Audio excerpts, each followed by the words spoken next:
நான் ஏத்தியன் பிரிவின் 5000 ஆண்டுகள் பழமையான மூதாதையர். இருப்பினும் என் வாழ்க்கையில் முதல் முறையாக நான் திருமணம் செய்யவிருந்தேன். நான் மனம் முடிக்கும் அந்த பெண் என் மனைவியாக வரவிருந்த 18 வயது இளம்பெண். என்னை ஒரு பழைய அரக்கன் என்றும் ஒரு இளம் மலரை திருடுவதாகவும் அனைவரும் என் முதுகிற்கு பின்னால் கேலி செய்தனர். ஆனால் அவர்களுக்கு உண்மை தெரியவில்லை. நான் ஏதோ ஒரு நேர்மையான முதிய துறவி அல்ல. நான் ஒரு வில்லன். என் முற்பிறவியில் நான் ஏத்தியன் பிரிவின் மூதாதையராக இருந்தேன்.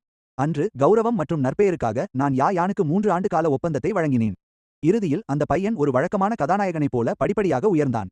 அவன் என் வாய்ப்புகளை திருடி என் சீடனை வசியப்படுத்தி இறுதியில் என் ஆன்மாவை பிடுங்கி 10,000 ஆண்டுகள் விளக்கில் எரித்தான். ஆனால் இம்முறை அனைத்தும் வேறு. நான் மறுபிறவி எடுத்திருந்தேன். என் மறுபிறவியுடன் வில்லன் அமைப்பும் எனக்கு கிடைத்தது. நான் உயிர் வாழ வேண்டுமென்றால் கதாநாயகனின் விதியையும் அவனுக்கான ஒவ்வொரு வாய்ப்பையும் நான் பறிக்க வேண்டும். திருமணத்திற்கு தயாராகிக் கொண்டிருந்த யாஃபானை பார்த்தபோது என் முகத்தில் ஒரு குளிர்ந்த புன்னகை தவழ்ந்தது. வில்லன்கள் தீயவர்கள் என்பதால் இறப்பதில்லை. அவர்கள் அதிகம் பேசுவதாலும் தயங்குவதாலும் இறக்கிறார்கள். அடுத்த வினாடி திருமண மண்டபத்தின் மையத்தில் என் உருவம் தோன்றியது. இந்த திருமணத்தை நான் ஏற்றுக்கொள்கிறேன். என் குரல் சத்தமாக இல்லை, ஆனால் அது அனைவரின் மனதிலும் இடியென முழங்கியது. ஏஃபான் தன்னை நோக்கி ஒரு பயங்கரமான ஆற்றல் வருவதை உடனடியாக உணர்ந்தான். அழுத்தத்தால் அவன் எலும்புகள் நெறிந்தன. ஆனாலும் அவன் பற்களை கடித்துக்கொண்டு கண்கள் சிவக்க என்னை முறைத்துக் கொண்டு நின்றான். நீ யார்? இன்று சுலியுடன் என் திருமணம். இப்படி செயல்பட்டு என்னை அவமதிக்க உனக்கு எப்படி துணிச்சல் வந்தது யாஃபான்? இரட்டை மேற்கோள் குறி என்று அவன் கர்ஜித்தான். வழக்கமான ஸ்கிரிப்ட் படி இதுதான் கதாநாயகனின் மன உறுதி வெளிப்படும் தருணம். அவன் மோதிரத்தில் உள்ள முதியவர் அவனுக்கு ஆற்றலை வழங்குவார். அவன் கொஞ்சம் வீரம் காட்டி பின் தப்பித்து விடுவான். துரதிருஷ்டவசமாக அவனுக்கு ஸ்கிரிப்ட் படி நடக்கும் எண்ணம் எனக்கு இல்லை. நான் நின்ற இடத்திலிருந்து என் உருவம் மறைந்தது. யாஃபான் வினைபுரியும் முன்பே நான் சில சாதாரண குத்துகளை விட்டேன். அவன் பீரங்கி குண்டு போல பின்னோக்கி சென்று சுவரில் மோதி விழுந்தான். நீ இதற்கு தகுதியானவன் என்று நினைக்கிறாயா? யாத்தின் அமைதியாக தன் கையை விலக்கி அருவருப்புடன் கையை துடைக்க ஒரு கைக்குட்டையை எடுத்தான். மோதிரத்திற்குள் அந்த எஞ்சிய ஆன்மா யாஃபானை பாதுகாக்க அதன் சக்தியை வெளிப்படுத்த தயாரானது. ஆனால் திடீரென்று அது தன் ஆன்மாவின் ஆழத்தில் ஒரு அழுத்தத்தை உணர்ந்தது. அந்த முதியவர் அச்சத்துடன் நிமிர்ந்து பார்த்தார். அவனுக்கு முன்னால் இருந்த மனிதன் அந்த மோதிரத்தை ஊடுருவி பார்த்துவிட்டு நேரடியாக அவனை முறைத்துக் கொண்டிருந்தான். ஒரு சிதைந்த புனித ஆன்மா. அப்படியென்றால் இதுதானா உனது பலம்? எனது குரல் குளிர்ந்து போனது. கிழவனே, உனது ஆன்மா இப்போதே சிதறி போக கூடாதென்றால் அமைதியாக இரு. அந்த முதியவர் உடனடியாக தனது ஆன்மீக சக்திகள் அனைத்தையும் அடக்கிக் கொண்டார். இந்த மனிதன் நினைத்தால் தன்னை நொடியில் அழித்து விடுவான் என்ற பயங்கரமான உணர்வு அவருக்கு ஏற்பட்டது. பிறகு அங்கேயே சிலையாக நின்று கொண்டிருந்த மணப்பெண்ணை நோக்கி திரும்பினேன். 9 இன் மாயப்பணி உடல் அவனை போன்ற குப்பைக்காக வீணாகிறது. எவ்வளவு பரிதாபம்! கருணையின்றி சூலியின் மென்மையான தாடையை பிடித்து என்னை நிமிர்ந்து பார்க்க வைத்தேன். என்னை விட்டுவிடு. அவளது குரல் பயத்தில் நடுங்கியது. இந்த மனிதனுக்கு முன்னால் அவள் நம்பிய குடும்பமும் அவள் போற்றிய திறமையான மணமகனும் காகிதத்தைப் போல பலவீனமாக தெரிந்தனர். இதுதான் சாகுபடி உலகின் கொடூரம். உனக்கு 2 வழிகள் உள்ளன என்று நிதானமாக கூறினேன். எனக்கு கீழ்ப்படிந்து வந்து எனது உலையாக மாறு. பதிலுக்கு உனது குடும்பத்திற்கு புகழை தருகிறேன், உயர்ந்த அழியாத வளங்களை வழங்குகிறேன். அல்லது அந்த குப்பைக்கு விசுவாசமாக இரு, உன் குடும்பத்தையே கொன்றுவிட்டு உன்னை ஒரு பிணப்பொம்மையாக மாற்றிவிடுவேன். இரட்டை மேற்கோள் குறி. சூலியின் கண்கள் பயத்தில் சுருங்கின. எனது உணர்ச்சியற்ற கண்களை பார்த்தபடி அவளது உடல் நடுங்கியது. நான் விளையாட்டாக பேசவில்லை என்பது அவளுக்கு தெரிந்தது. கண்ணீர் அவள் கன்னத்தில் வழிய மெதுவாக கண்களை மூடிக்கொண்டாள். நான் உங்களுடன் வருகிறேன், புத்திசாலி பெண். யோடின் திருப்தியுடன் புன்னகைத்தான். தன் கையை வீசி சூலியை அணைத்துக் கொண்டு வானத்தில் பறந்தான். டிங்! வெற்றிகரமான கொள்ளை கண்டறியப்பட்டது. நாயகி சூலி கைப்பற்றப்பட்டாள். பரிசு 2000 விதி புள்ளிகள். எனது சாகுபடி நிலைகளில் முன்னேற்றம் நெருங்குவதை என்னால் உணர முடிந்தது. 9 டிராகன் சவப்பெட்டி தேரின் மீது நின்றபடி கீழே பயந்திருந்த கூட்டத்தை பார்த்தான் யோடிங். இன்றிலிருந்து சூ குடும்பம் எடியன் பிரிவின் பாதுகாப்பின் கீழ் உள்ளது. பின்னர் அவனது பார்வை இடிபாடுகளுக்கு அடியில் புதைந்திருந்த யானின் மீது விழுந்தது. அவனது கண்களில் ஒரு விசித்திரமான மின்னல் தோன்றியது. யானை கொல்வது குறைந்த புள்ளிகளையே தரும், மேலும் அது சொர்க்கத்தின் கோபத்தை தூண்டலாம். அவனை அறுவடைக்காக காத்திருக்கும் கால்நடையைப் போல மெதுவாக வளர்ப்பதே நல்லது. 30 ஆண்டுகள் ஆற்றின் கிழக்கு, 30 ஆண்டுகள் ஆற்றின் மேற்கு. இந்த சிறுவனால் என்ன பெரிய மாற்றத்தை ஏற்படுத்திவிட முடியும்? 9 கருப்பு டிராகன்களும் பூமியை அதிரவைக்கும் கர்ஜனையுடன் சிவப்பு மேகங்களுக்குள் மறைந்தன. சூ குடும்பத்தின் அரண்மனை பாழானது. யயான் மண்ணில் கிடந்தான். முகத்தில் ரத்தம் வழிய விரல்கள் தரையை கீறின. யா டிங் டியான். யயானின் கண்களிலிருந்து இரத்த கண்ணீர் வழிந்தது. என் மனைவியை திருடிய துரோகத்தை ஒருபோதும் மன்னிக்க முடியாது. நிச்சயமாக ஒரு நாள் உன்னை நான் கொல்வேன். அவன் கத்திக் கொண்டிருந்த போதும் மோதிரத்திற்குள் இருந்த முதியவர் அமைதியாக இருந்தார். ஏனெனில் அந்த நொடியில் யயானின் பிரகாசமான விதி மங்கியதை அவர் கவனித்தார். எடியன் பிரிவின் நீண்ட ஆயுள் மண்டபத்திற்குள் சூலி ஒரு பிரம்மாண்டமான ஜேட் படுக்கையில் அமர்ந்திருந்தாள். அவளது நீண்ட கூந்தல் தோள்களில் விரிந்து கிடந்தது. அவளது கைகள் படுக்கை விரிவுகளை இறுக்கமாக பற்றிக் கொண்டன. நான் அவளை நோக்கி விரைந்து செல்லவில்லை. அதற்கு பதிலாக நான் நிதானமாக 2 கோப்பை ஆன்மீக மதுவை ஊற்றினேன். இது 10,000 வருட ஆன்மீக மஜ்ஜையிலிருந்து காய்ச்சப்பட்டது. ஒரு சாதாரண மனிதன் ஒரு மடக்கு குடித்தால் 100 ஆண்டுகள் ஆயுளை நீட்டிக்க முடியும். ஒரு சாதகன் 10 ஆண்டு கால தவம் செய்வதை மிச்சப்படுத்தலாம். அந்த குப்பை உனக்கு இதை தர முடியாது, ஆனால் என்னால் முடியும். எனக்கு கவலை இல்லை. சூலி கடைசியில் வெடித்தாள். அவள் எடியனை முறைத்து பார்த்தபோது கண்கள் கண்ணீரால் நிறைந்தன. நீங்கள் சக்தி வாய்ந்தவராக இருக்கலாம், ஆனால் ஒருவரின் பெண்ணை வலுக்கட்டாயமாக அபகரிப்பது என்ன வகையான திறமை? சகோதரர் யஃபன் இப்போது உங்களைப் போல வலிமையானவராக இல்லாமல் இருக்கலாம், ஆனால் அவருக்கு உறுதியும் திறமையும் இருக்கிறது. அவள் பேசி முடிக்கும் முன்பே நான் அவளை தடுத்து கோப்பையை அவள் இதழ்களில் வைத்தேன். சிறு பெண்ணே, நீ மிகவும் அப்பாவி. இந்த உலகில் முழுமையான வளங்கள் மற்றும் பின்புலத்திற்கு முன்னால் திறமையும் உறுதியும் ஒன்றுமில்லை. இரட்டை மேற்கோள் குறி. அவள் சம்மதிக்கிறாளா இல்லையா என்று கவலைப்படாமல் நான் ஆன்மீக மதுவை அவள் தொண்டையில் பலாக்காரமாக ஊற்றினேன். சூலி கடுமையாக இருமினாள், ஆனால் அந்த மது அவள் உடலில் நுழைந்ததும் உடனடியாக கரைந்தது. பிறகு அவள் முகம் மாறியது. அவளது வளர்ச்சியடையாத மர்மமான பனிக்கட்டி உடலால் அவளை துன்புறுத்திய குளிர் நஞ்சு அவளது நரம்புகளில் பரவிய வெப்ப அலைகளால் சிதையத் தொடங்கியது. அவளது தவத்தடை மெல்லிய காகிதம் போல உடைந்தது. தொடக்க நிலை, அடித்தளம், இடைநிலை, பிந்தைய நிலை, உச்சநிலை. ஒரு கோப்பை மது அருந்திய நேரத்தில் அவள் 3 நிலைகளை தாண்டி கோல்டன் கோர் நிலையை நெருங்கினாள். அதிகப்படியான சக்தியால் அவள் மனம் வெறிச்சோடியது. அவள் 10 ஆண்டுகளுக்கும் மேலாக குளிர் நஞ்சினால் துன்பப்பட்டு சூ குடும்பத்தில் கசப்பான தவத்தை மேற்கொண்டாள். ஆனாலும் இந்த பிசாசு என்று அழைக்கப்படுபவன் கொடுத்த ஒரு கோப்பை மதுவிற்கு அந்த உழைப்பு ஈடாகவில்லை. எப்படி உணர்கிறாய்? நான் அவளது சிவந்த கன்னத்தில் என் விரலால் மென்மையாக வருடினேன். அந்த குப்பை உனது மர்மமான பனிக்கட்டி உடலை பயன்படுத்தி தனக்குள் இருக்கும் நெருப்பு நஞ்சை அடக்க மட்டுமே நினைத்தது. அவனை பொறுத்தவரை நீ ஒரு தூக்கி எறியக்கூடிய மருந்து ஜாடி மட்டுமே. ஆனால் நான் என் கண்கள் சுருங்கின. நான் உன்னை ஒரு உண்மையான பேரரசியாக்க விரும்புகிறேன். நீ பொய் சொல்கிறாய். சூலியின் கண்கள் கவனம் இழக்கத் தொடங்கின. அந்த அமிர்த மதுவின் மருத்துவ குணங்கள் தவத்தை அதிகரிப்பதோடு மட்டும் நின்றுவிடவில்லை. அது ஒரு சக்தி வாய்ந்த காமத்தை தூண்டும் விளைவையும் கொண்டிருந்தது. யயான் வார்த்தைகளை வீணடிப்பதை நிறுத்தினான். சிஸ்டம் இன் யாங் குழப்ப புனித உடல் பயன்முறையை செயல்படுத்து. கருப்பு மற்றும் வெள்ளை தெய்வீக ஒளி என் உடலிலிருந்து வெடித்து நம் இருவரையும் ஒரு சுழலும் சுழலுக்குள் மூடியது. உன்னால் எதிர்க்க முடியாது என்பதால் அதை அனுபவிப்பதே நல்லது. நாயகனை பின்தொடர்வதை விட ஒரு வில்லனுடன் இருப்பது எவ்வளவு சிறந்தது என்பதை நீ புரிந்து கொள்வாய். 3 மணி நேரத்திற்கு பிறகு நீண்ட ஆயுள் மண்டபத்திற்கு வெளியே பனியில் வெள்ளை நிற உடை அணிந்த பெண் ஒருத்தி அமைதியாக நின்றாள். அவள் தான் யாடின் தியானின் ஒரே சீடரான சூருஷு. அவள் கண்கள் இறுக்கமாக மூடப்பட்டிருந்த அரண்மனை கதவுகளையே பார்த்துக் கொண்டிருந்தன. உள்ளே இருந்து வந்த மெல்லிய ஒளிகள் குளிர்கால இரவில் எதிரொலித்தன. அவளது நகங்கள் உள்ளங்கையில் ஆழமாக பதிந்தன. ரத்தம் அவளது பாதங்களுக்கு அடியில் இருந்த பனியில் சொட்டியது. குருவே, ஏன்? பொறாமை சூருஷுவின் முகத்தை ஒரு வெறி பிடித்தது போல மாற்றியது. 10 ஆண்டுகளுக்கு முன்பு யாடின் தியான் அவளை பிணக்குவியலிலிருந்து தூக்கி எடுத்தான். அன்று முதல் அவளுக்காக அவன் எதையும் செய்தான். அவனுக்காக அவள் கொலை செய்தாள். அவனுக்காக தடை செய்யப்பட்ட கலைகளை கற்றுக்கொண்டாள். அவனுடைய அங்கீகாரத்தை பெறுவதற்காக அவள் தன் சொந்த இனத்தையே கொன்றாள். அவளது பார்வையில் அவளது குரு மற்ற அனைவரையும் விட உயர்ந்த கடவுள், உலகியல் ஆசைகளால் தீண்டப்படாதவர். அவளை தவிர வேறு எந்த பெண்ணும் அவருக்கு தகுதியானவர்கள் இல்லை. இருப்பினும் இன்று சாதாரண குடும்பத்து பெண் ஒருத்திக்காக அவளது குருமலை இறங்கிச் சென்று ஒரு மணமகளை கடத்தி வந்து அவளுடன் தனது அறையில் 3 மணி நேரம் இருந்தார். அந்த பேடிச்சி சூருஷுவின் கண்களில் இரத்தச்சிவப்பான கொலைவெறி மின்னியது. அப்போது அரண்மனை கதவுகள் கீச்சிட்டபடி திறந்தன. யாடின் புத்துணர்ச்சியுடனும் நிம்மதியுடனும் வெளியே வந்தான். அவனது பயிற்சி ஆரம்பகால தெய்வீக உருமாற்ற நிலையின் உச்சத்தில் முழுமையாக நிலை பெற்று நடுத்தர நிலையை நெருங்கிக் கொண்டிருந்தது. அங்கே ஏன் நிற்கிறாய்? சூருஷு நடுங்கினாள். உடனடியாக தன் கொலைவெறியின் தடயங்களை மறைத்துக் கொண்டாள். அவள் பணியில் முழங்காலிட்டு அமர்ந்தாள். சீடர் குருவுக்காக காவல் காத்துக் கொண்டிருந்தேன். யாடின் நின்று அவளை வேடிக்கையாக பார்த்தான். நிச்சயமாக அவள் என்ன நினைக்கிறாள் என்பது அவனுக்கு தெரியும். அசல் கதையில் சூருஷு கடைசியில் பொறாமையினால் அவனுக்கு துரோகம் செய்து யாஃபன் முன்னேற ஒரு காரணமாக இருந்தாள். ஆனால் இம்முறை அவன் அவளை ஆரம்பத்திலிருந்தே மாற்றியமைக்க திட்டமிட்டான். காவல் காக்கிறாயா?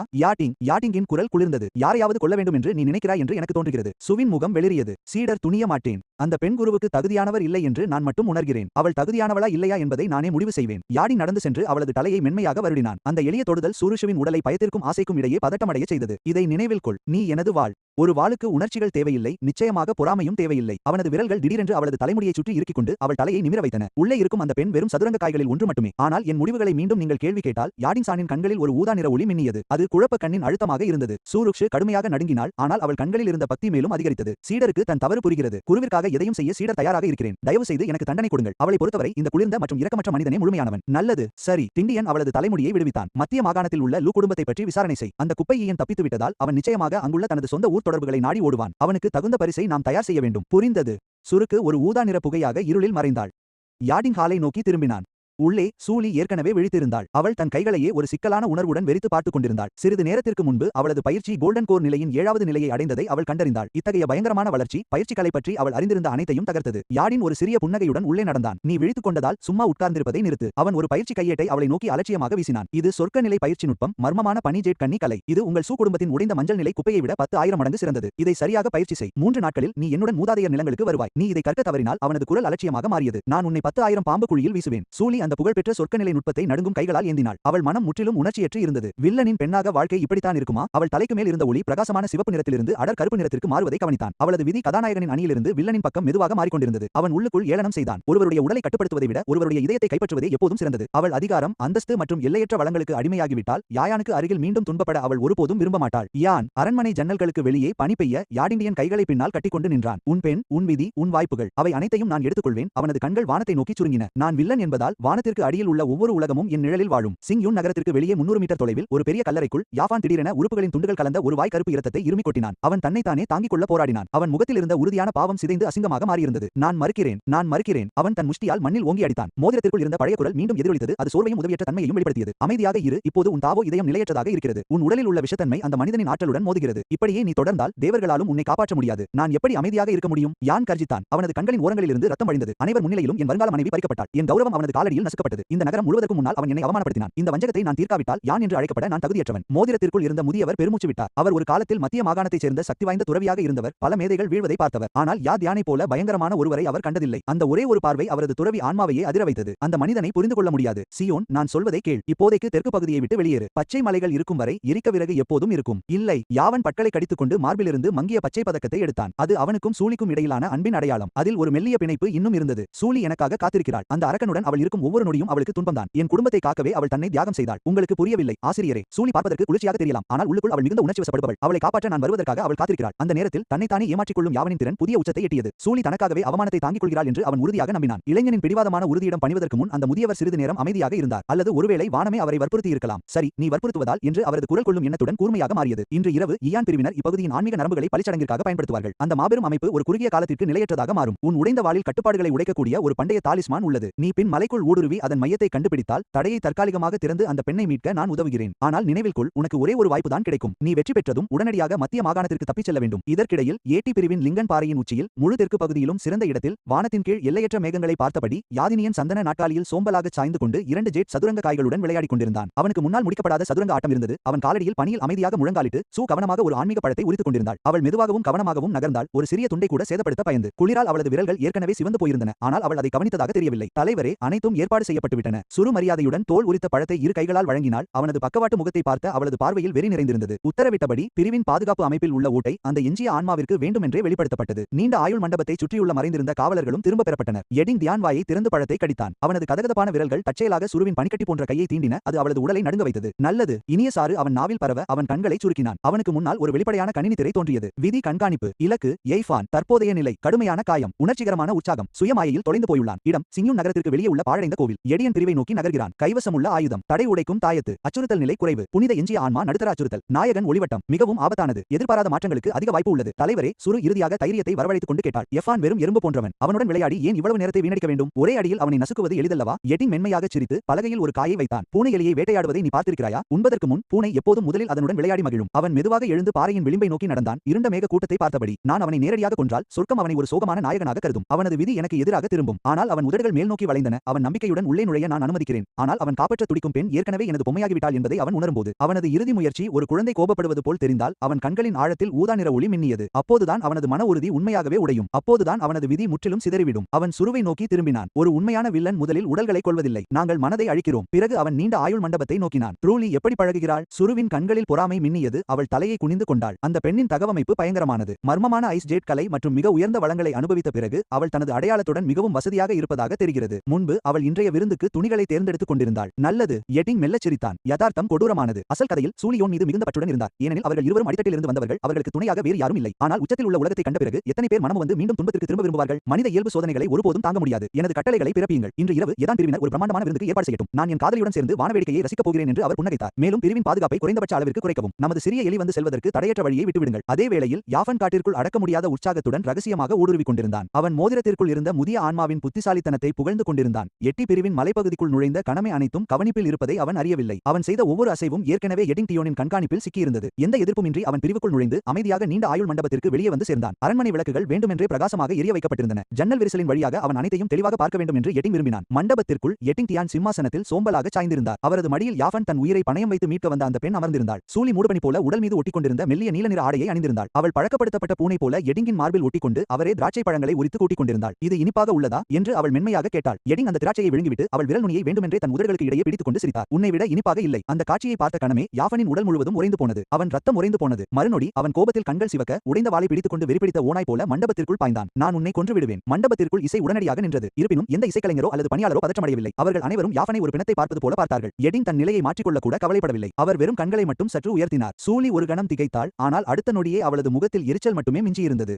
யாஃபன் தான் அவளை காப்பாற்ற வந்திருப்பதாக கதறினான். தன் ஆசிரியரின் உதவியுடன் இருவரும் சேர்ந்து தப்பித்து விடலாம் என்று அவன் கூறினான். எடிங் திடீரென சிரித்தார். பிறகு அவர் தலைகுனிந்து தன் மடியில் இருந்த பெண்ணை பார்த்து குறும்புடன் கேட்டார். என் அன்பே, அவன் உன்னை காப்பாற்றப் போவதாக சொல்கிறான். நீ அவனுடன் செல்ல விரும்புகிறாயா? சூலி யாஃபனின் கந்தலான தோற்றத்தை பார்த்தாள். அவன் ஒரு பிச்சைக்காரனை விட மோசமாக இருந்தான். பிறகு அவள் அருகில் இருந்த எடிங் டியானை திரும்பி பார்த்தாள். மெதுவாக நிமிர்ந்து அமர்ந்தவளின் கண்கள் பனியை விட குளிர்ந்தன. தொலைந்து போ. யாபானை பார்த்து அவள் கத்தினாள். உன்னுடன் வர வேண்டும் என்று நான் எப்போதும் விரும்பியதில்லை. உன்னை பின்தொடர்ந்தால் என் வாழ்நாள் முழுவதும் பாழடைந்த கோவில்களில் ஒளிந்து கொண்டும் வேட்டையாடப்பட்டும் தான் இருக்க வேண்டும். என்னால் உனக்கு எதையும் தர முடியாது. அவரால் மட்டுமே என்னை மற்றவர்களுக்கு மேலாக உயர்த்தி வைக்க முடியும். அவரால் மட்டுமே குடும்பத்தை உயர்த்த முடியும். அந்த ஒரு வாக்கியம் யாபானை எந்த வாளை விடவும் கடுமையாக தாக்கியது. அவனது ஆன்மா நடுங்கியது. வாயிலிருந்து ரத்தம் பீரிட்டது. எந்த நேரத்திலும் சரிந்து விடுவது போல அவனது உடல் தள்ளாடியது. இதை காட்டிலும் கொடுமையாக இதயத்தை பிளப்பது எதுவும் இல்லை. யிங் மெதுவாக கைதட்டினான். சிறப்பான நடிப்பு. நாடகம் முடிந்ததால் அவன் ஓரி அடி முன்னே வைத்தான். வெளி அவனுக்கு கீழே சுருங்கியது. அவன் உடனடியாக யாவின் முன் தோன்றினான். அவனது பார்வை அந்த கருப்பு மோதிரத்தின் மீது விழுந்தது. அதில் மறைந்திருந்த ஆன்மா தங்கியிருந்தது. லியூருவான், நீ இப்போது வெளியே வரவில்லை என்றால் உன் அருமை சீடன் நிச்சயம் இறந்து விடுவான். அந்த கருப்பு மோதிரம் உடனடியாக வெடித்தது. ஒரு ஒளி ஊடுருவக்கூடிய முதியவரின் உருவம் காற்றில் தோன்றியது. அது லியூருவான். தோன்றிய கணமே அவள் தனது கர்வத்தை கைவிட்டு மன்னிப்பு வேண்டினாள். என் ஆன்மாவின் சக்தியில் பாதியை தியாகம் செய்ய தயார். தயவு செய்து என் சீடனின் உயிரை காப்பாற்றுங்கள். இடிந்து என் கைகளை கட்டிக்கொண்டு நின்றான். அவன் அவன் கண்கள் குளிர்கால பனியை விட குளிர்ந்திருந்தன. ஈடு செய்தலா? அவன் ஏளனமாகச் சிரித்தான். அதற்கு நீ தகுதியானவள் என்று நினைக்கிறாயா? அந்த ஒரு வார்த்தை ஒரு புனிதராக லியூ ருவானுக்கு இருந்த கடைசி சிறுகர்வத்தையும் உடைத்தது. அவள் கண்கள் சட்டென்று சிவந்தன. தனது எஞ்சிய ஆன்மாவை எரித்துக்கொண்டு அவள் ஒரு தடை செய்யப்பட்ட தந்திரத்தை பயன்படுத்தி தன் முழு சக்தியையும் ஒரு புனித தாக்குதலில் கொட்டினாள். அவள் இடிண்டியனையும் தன்னுடன் அழித்துவிட விரும்பினாள். அவள் விரல் முன்னே நீட்டியதும் வெளியடுக்கு அடுக்காக உடைந்தது. இருப்பினும் இடிண்டியன் ஒரு கையை மட்டும் உயர்த்தினான். இன் மற்றும் யாங் ஆற்றல் அவன் உள்ளங்கையில் சுழன்று ஒரு பெரிய குழப்பமான திருகை உருவாக்குவதற்கு முன் உருமாறியது. அந்த கருப்பு வெள்ளை திருகு விண்ணையும் மண்ணையும் விழுங்கியது. லியூ ருவானின் புனித தாக்குதல் அதன் மீது மோதி சிறு அதிர்வை கூட ஏற்படுத்தாமல் உடனடியாக மறைந்தது. முடியாது. லியூ ருவான் பயத்தில் கத்தினாள். ஒரு தெய்வீக உருமாற்ற பயிற்றுவிப்பாளரால் எப்படி குழப்ப விதிகளை கட்டுப்படுத்த முடியும்? முடியாதது என்று எதுவுமில்லை. இடிண்டியன் தன் விரல்களை இறுக்கினான். அந்த பிரம்மாண்ட திருகு ஒரு பெரிய ஆற்றல் கையாக மாறி லியூ ருவானின் ஆன்மாவை இறுக்கி பிடித்தது. குழப்ப ஆற்றல் அவள் ஆன்மாவிற்குள் புக மண்டபம் முழுவதும் பயங்கரமான அலறல் எதிரொலித்தது. யாப்பான் தன் வாளுடன் விரக்தியில் முன்னே பாய்ந்தான். ஆனால் இடிண்டியன் அவனை ஒருமுறை மட்டும் பார்த்தான். உடனடியாக யாப்பானின் உடல் எலும்புகள் முறிய மீண்டும் பின்னோக்கி பறந்தது. நிதானமாக இரு. உன்முறை இன்னும் வரவில்லை. சிஸ்டம் கொள்ளையடிக்க தொடங்கு. கனப்பொழுதில் இடிண்டியன் முழுமையற்ற சொர்க்க எரிப்பு நூலையும் லியூ ருவானின் புனித பயிற்சி கருத்துக்களையும் கைப்பற்றினான். 5000 விதிப்புள்ளிகள் சிஸ்டத்திற்குள் வந்து சேர்ந்தன. லியூவானின் ஆன்மாவின் பிறப்பிடம் முற்றிலும் சிதைந்தது. யாடிண்டியன் இறந்து கொண்டிருந்த அந்த ஆன்மாவை அலட்சியமாக யாஃபான் பக்கம் வீசினான். உன் பயனற்ற குருவை அழைத்துக் கொண்டு இங்கிருந்து போ. யாஃபான் ரத்தத்தை துப்பிக்கொண்டே மேலே ஏறிட்டு பார்த்தான். ஏன் என்னை கொல்லவில்லை? யாடிண்டியன் அவனை ஏளனமான கேலியுடன் பார்த்தான். ஏனென்றால் சாவு உனக்கு மிக எளிதான தண்டனை. அவன் கண்கள் சுருங்கின. இன்று இரவு புத்தாண்டு ஈவ். சிங்யூன் நகரத்தில் உள்ள உன் ஏ குடும்பத்தினர் இப்போது தங்கள் குலதெய்வ வழிபாட்டை நடத்திக் கொண்டிருப்பார்கள். சரிதானே? யாஃபானின் முகம் உறைந்து போனது. அவன் உடல் முழுதும் சில்லிட்டது. குடும்ப விஷயங்களில் தலையிடாதே. யாடிண்டியன் மெல்லச் சிரித்தான். பலவீனமானவர்கள் சொல்லும் சாக்குப்போக்கு அது. அவன் தன் விரல்களை சொடுக்கினான். சூராக்ஷு உடனடியாக ஒரு கண்ணாடி பிம்பத்தை உருவாக்கினான். அதில் ஏ குடும்பத்தினர் தங்கள் குலதெய்வ வழிபாட்டிற்காக மகிழ்ச்சியுடன் கூடியிருப்பதை காண முடிந்தது. பின்பு யாடிண்டியன் மெதுவாக தன் விரலை காற்றில் கீழ்நோக்கி அழுத்தினான். கண்ணாடிக்குள் வானத்திலிருந்து இரத்தச்சிவப்பான ஒரு பிரம்மாண்ட கை இறங்கி வந்தது. முழு ஏ குடும்பத்தின் இருப்பிடமும் உடனடியாக மறைந்து போனது. நூற்றுக்கணக்கான உறவினர்கள், கட்டிடங்கள் மற்றும் மண்டபங்கள் அழிக்கப்பட்டு ஒரு பெரிய பள்ளமாக மாறியது. அடிவானத்தில் எஞ்சியிருந்த இறுதி உருவம் யாஃபானின் எதிரி யாடிண்டியனால் கொல்லப்பட்டது என்று காட்டியது. நீண்ட ஆயுள் மண்டபத்திற்குள் யாஃபான் இதயம் வெடிக்கும் அளவுக்கு அலறினான். தன் கண் முன்னே தன் குடும்பம் முழுதும் அழிக்கப்பட்டதைக் கண்டது அவனது மன உறுதியை முற்றிலும் சிதைத்தது. யாடிண்டியன் அமைதியாக நடந்து வந்து அவன் தலையின் மீது மிதித்தான். இந்த வலியை நினைவில் கொள். இதுவே பலவீனத்திற்கான விலை. அவன் குரலில் எந்த உணர்ச்சியும் இல்லை. இன்று உன்னை கொல்லவில்லை, ஏனென்றால் என் கையால் சாவதற்கு கூட நீ தகுதியற்றவன். நீ வலிமையான ஆதரவாளர்களை தேடி பெறட்டும் என்று உன்னை உயிரோடு விடுகிறேன். நீ தேடும் ஒவ்வொரு நம்பிக்கை கீற்றிற்காகவும் நான் பொறுமையுடன் காத்திருப்பேன். அவன் இதழ்கள் மெல்ல உயர்ந்தன. பிறகு நான் அவை அனைத்தையும் ஒவ்வொன்றாக நசுக்குவேன். அடுத்த நொடி யாஃபானும் அவனது உடைந்த மோதிரமும் குப்பையைப் போல மண்டபத்திற்கு வெளியே தூக்கி வீசப்பட்டனர். மண்டபத்தில் மீண்டும் அமைதி நிலவியது. இசைக்கலைஞர்கள் நடுங்கிக் கொண்டே மீண்டும் வாசிக்கத் தொடங்கினர். அவர்கள் இசை பயத்தில் நடுங்கியது. ஷுலியின் முகம் முற்றிலும் வெளிரி போனது. யாடிண்டியன் ஒரு முழு குடும்பத்தையும் அலட்சியமாக அழித்ததை பார்த்தது யாஃபான் மீது அவளுக்கு இருந்த கடைசி ஈர்ப்பையும் அழித்தது. பயம் மற்ற அனைத்தையும் விழுங்கியது. நடுங்கும் கைகளுடன் அவள் மது குடுவையை எடுத்து யாடிண்டியனின் கோப்பையை நிரப்பினாள். யாடிண்டியன் மதுவை வாங்கும்போது அவள் தலைக்கு மேல் இருந்த முற்றிலும் கருத்துப்போன விதியை கவனித்தான். பின்பு அவன் லேசாக தலையசைத்தான். இன்றிலிருந்து என்னை முன்னோடி என்று அழைக்காதே. அவன் குரல் மண்டபம் முழுவதும் மென்மையாக ஒலித்தது. என்னை தலைவன் என்று அழை. கண் இமைக்கும் நேரத்தில் 3 ஆண்டுகள் கடந்தன. அந்த 3 ஆண்டுகளில் தெற்கு பிராந்தியத்தின் குழப்பமான அதிகார போட்டிகள் முடிவுக்கு வந்தன. யாடிண்டியன் பிரிவு மற்ற அனைத்தையும் விட உயர்ந்து நின்றது. அடிபணிந்தவர்கள் வாழ்ந்தனர், எதிர்த்தவர்கள் மடிந்தனர். மத்திய மாகாணத்திற்கும் தெற்கு பகுதிக்கும் இடைப்பட்ட எல்லையில் மேகங்களுக்கு மேலே ஒரு பிரம்மாண்டமான நகரம் மிதந்து கொண்டிருந்தது. இந்த நகரம் மத்திய மாகாணத்தின் அதிகார மையங்களால் உருவாக்கப்பட்ட நுழைவாயிலாக செயல்பட்டது. நகர மதில்களின் மேல் மத்திய மாகாணத்தைச் சேர்ந்த சில இளம் மேதாவிகள் அமர்ந்து மது அருந்திக் கொண்டே எடினியனை பகிரங்கமாக ஏளனம் செய்தனர். புலிகள் இல்லாத மலையில் குரங்கு அரசாட்சி செய்வது போல அவனை பார்த்து அவர்கள் சிரித்தனர்.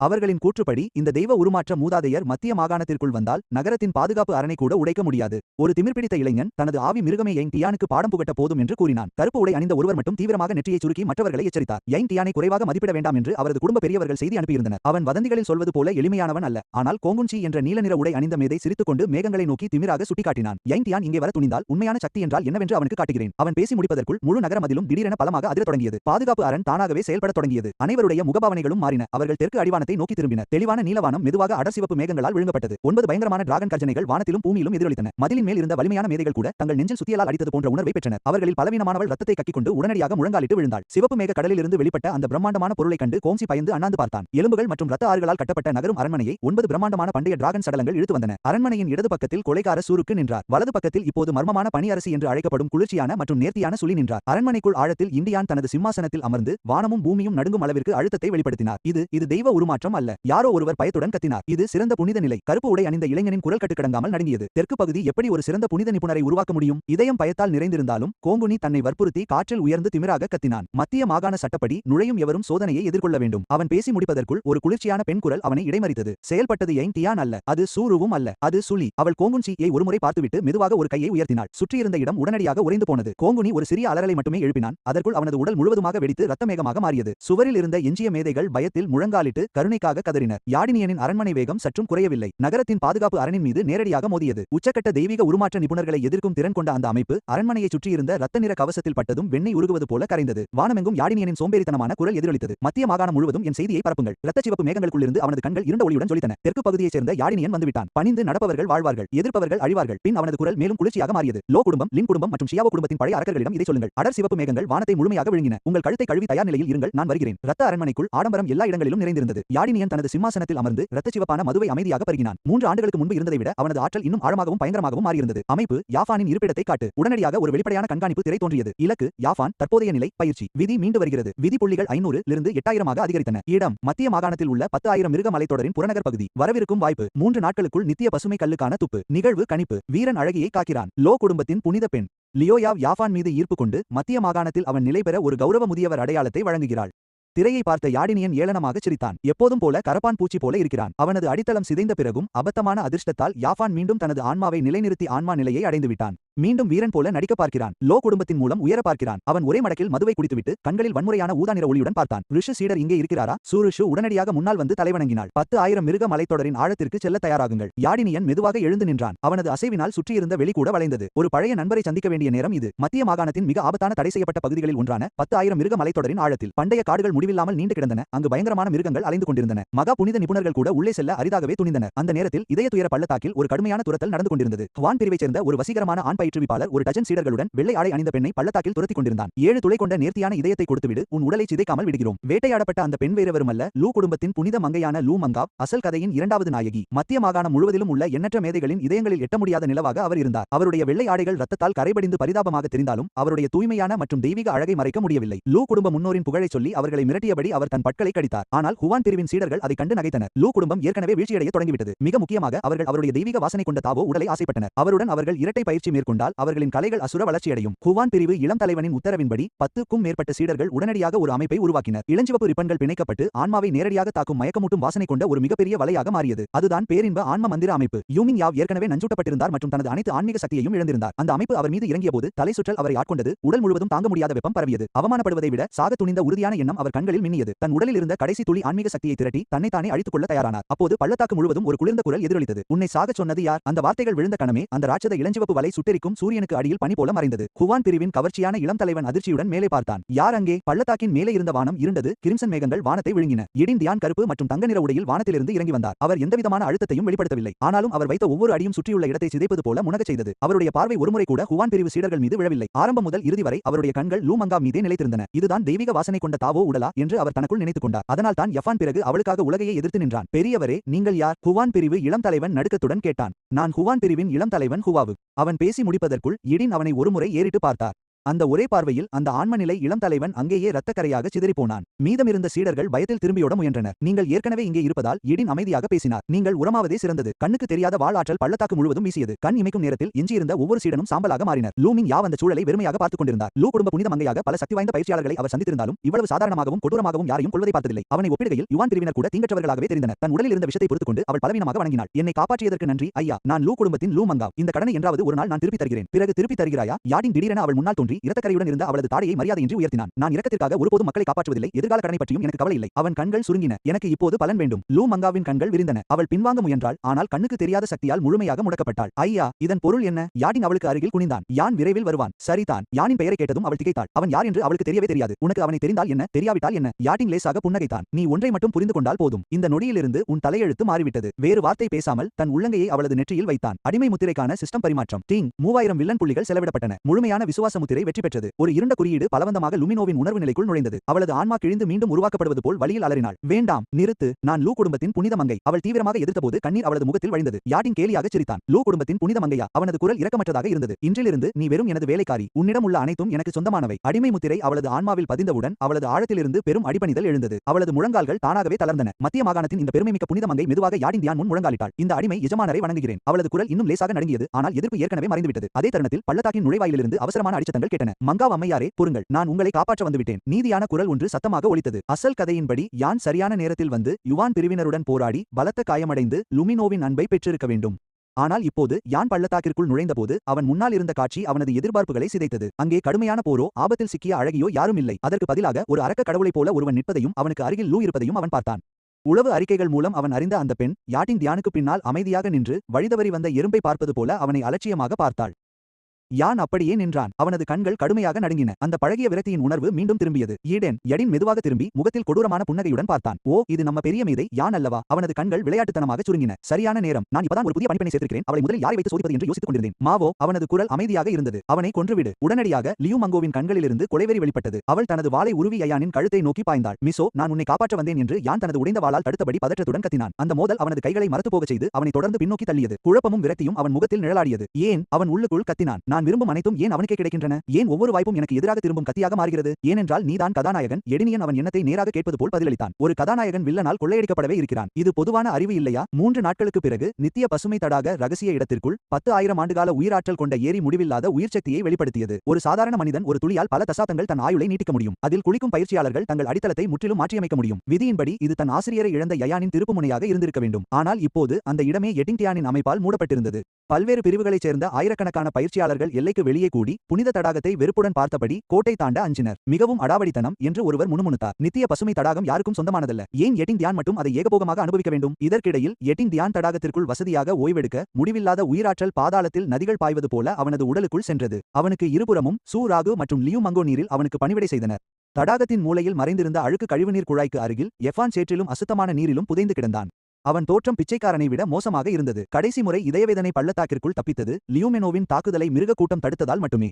இப்போது அவன் ஒரு எலியைப் போல ஆற்றல் குறைவாகவும் அசுத்தம் அதிகமாகவும் உள்ள கழிவுநீர் குழாய்க்கு அருகில் ஒளிந்திருந்தான். ஆனால் அது மட்டுமே கண்ணில் படாத ஒரே இடமாக இருந்தது. நான் பொறுத்துக் கொள்வேன். யான் அழுக்கு நீரை விழுங்கியபடி பற்களை கடித்துக் கொண்டான். தடாகத்தின் ஆற்றலை நான் உறிஞ்சினால் என் சக்திகள் மீண்டு வரும். என் தெய்வீக கலை மேம்படும். இண்டியான், சீக்கிரமோ அல்லது தாமதமாகவோ நான் இந்த கடனை தீர்ப்பேன். அவனுள் வெறுப்பு கடுமையாக இருந்தது. லியூ மிங்காவோவின் குரலை கேட்கும் போதெல்லாம் அது தன் இதயத்தில் கத்தி குத்துவது போல் அவனுக்கு வலித்தது. அவள் அவனுடைய வாய்ப்பாக, அவனுடைய பெண்ணாக, அவனுடைய எதிர்காலமாக இருந்திருக்க வேண்டும். திடீரென்று அவன் நீருக்கு அடியில் சுவாசிக்க பயன்படுத்திய நாணல் குழாயின் மீது ஒரு கால் மிதித்தது. யாஃபான் பயத்தில் உறைந்து போய் கலங்கிய நீருக்கு மேலே பார்த்தான். யாடின் குரல் குளத்திற்குள் அமைதியாக எதிரொலித்தது. ஒளிந்து விளையாடியது போதும் சிறிய எலியே, நீருக்குள் ஒரு பயங்கரமான அதிர்வலை வெடித்தது. யாஃபான் செத்த மீனை போல மேலே தூக்கி வீசப்பட்டு தரையில் பலமாக மோதினான். அவன் நிமிர்ந்து பார்த்தபோது லியூ மிங்காவோ யாடின் அருகில் நெருக்கமாக நிற்பதை கண்டான். அந்த காட்சி மரணத்தை விட அதிக வலியை தந்தது. யாஃபானின் விரல்கள் மண்ணை கீற அவனது கண்கள் ரத்தச் சிவப்பாக மாறின. யாடின் அவனை அருவருப்புடன் பார்த்தான். நீ கொஞ்சம் முன்னேறியிருப்பாய் என்று நினைத்தேன். அவன் ஏளனமாக சிரித்தான். நீ கழிவுநீர் வெளியேறும் இடத்தில் மறைந்திருந்து நான் குளித்த நீரை குடித்துக் கொண்டிருக்கிறாயா? சூருஷு குளத்திற்குள் உரக்கச் சிரித்தாள். தலைவரே, இவன் பார்ப்பதற்கு நிஜமாகவே ஒரு நாய் போல இருக்கிறான். லூ மெங்கின் கண்களிலும் ஒருவிதமான அவமதிப்பு தெரிந்தது. உங்களுக்கு எதுவுமே தெரியாது என்று யாஃபான் கர்ஜித்தான். சிறந்த மனிதர்கள் அவமானத்தை பொருட்படுத்துவதில்லை. நான் வலிமை பெறுவதாக இருந்தால் குளித்த நீரை குடித்தால் என்ன தவறு? வானம் அநீதியானது. நீ உனது பயிற்சியை வைத்து என்னை மிரட்டுகிறாய், அவமானப்படுத்துகிறாய், என் வாய்ப்புகளை திருடுகிறாய், என் பெண்களை பறிக்கிறாய். வானமா? உலகின் மிகப்பெரிய நகைச்சுவையை கேட்டது போல் யாடின் மென்மையாக சிரித்தான். அவன் யாஃபானுக்கு முன்னால் குனிந்து ஒரு விரலால் அவனது நெற்றியை அழுத்தினான். அப்படியானால் உனக்கு ஒரு பாடத்தை சொல்லித் தருகிறேன். அவனது கண்கள் ஊதா நிறத்தில் மின்னின. பயிற்சி உலகில் வலிமையே வானம். ஒரு பயங்கரமான சக்தி உடனடியாக வெடித்தது. அமைப்பே, கொள்ளையடிக்க தொடங்கு. அவனது மனதில் அறிவிப்புகள் வெடித்தன. கருநிலையில் உள்ள அழியாத உடலை வெற்றிகரமாக கைப்பற்றியது. இலக்கிற்குள் மறைந்திருக்கும் பொருள் கண்டறியப்பட்டது. பண்டைய ஜேட் சாவி வலுக்கட்டாயமாக எடுக்கப்படுகிறது. என் உடல். யாஃபான் அறுக்கப்பட்ட விலங்கை போல கத்தினான். அவன் தற்செயலாக கண்டெடுத்த மர்மமான பண்டைய ஜேடும் அவனது தண்டியனிலிருந்து வலுக்கட்டாயமாக பிடுங்கப்பட்டது. வேண்டாம், அதை திருப்பி தந்துவிடு. அது எனக்கு சொந்தமானது. யாஃபான் மிதக்கும் ஜேடை பிடிக்க தற்கொலை முயற்சியில் ஈடுபட்டான். யாடின் அதை அசால்ட்டாக பிடித்து சேமித்துக் கொண்டான். இப்போது அவன் உடைந்த நிலையில் இருந்த யாஃபானை பார்த்தான். அது எனக்கு சொந்தமானது. சூருஷு யாஃபானை கொல்ல தயாரான போது யாடின் அவளை தடுத்தான். அவனது பார்வை தொலைதூர வானத்தை நோக்கி திரும்பியது. அங்கு ஒரு அபரிமிதமான ஆற்றல் வேகமாக நெருங்கிக் கொண்டிருந்தது. அவனது முகத்தில் ஒரு கொடூரமான புன்னகை விரிந்தது. சிறியவனை அடித்தால் பெரியவன் கடைசியாக வெளியே வருகிறான். நான் புன்னகைத்தேன். இதுதான் இன்றைய உண்மையான முக்கிய விருந்து. நான் ரத்தவெறி கொண்ட எதிர்பார்ப்புடன் பல்லை காட்டினேன். யாஃபான், உன் நாய் கண்களை திறந்து உற்றுப்பார். நீ நம்பியிருக்கும் ஜன்ஜோஜோ படைகள் என் முன்னால் எவ்வளவு பலவீனமானவை என்பதை பார். சிறிது நேரத்தில் தெளிவான வானம் ஒரு மாபெரும் புயலால் வன்முறையாக கிழிந்தது. அந்த புயலின் மையத்திலிருந்து விண்ணை துளைக்கும் ஈட்டியுடன் ஒரு முதியவர் வெறுமையிலிருந்து வெளியே வந்தார். அவர் வைக்கும் ஒவ்வொரு அடியிலும் விண்வெளி அதிர்ந்தது. அவரது பாதங்களுக்கு அடியில் பச்சை தாமரை மாயைகள் மலர்ந்தன. இவர்தான் லூ குடும்பத்தின் மூதாதையரான லூ காங்லின். 3000 ஆண்டுகளாக வாழ்ந்து வரும் ஒரு உயிர்ப்பித்த படிமம். ஞானி நிலையின் உச்சத்தில் நின்றவர். ஜன்ஜோவின் காவல் தெய்வமாக பரவலாக அறியப்பட்டவர்.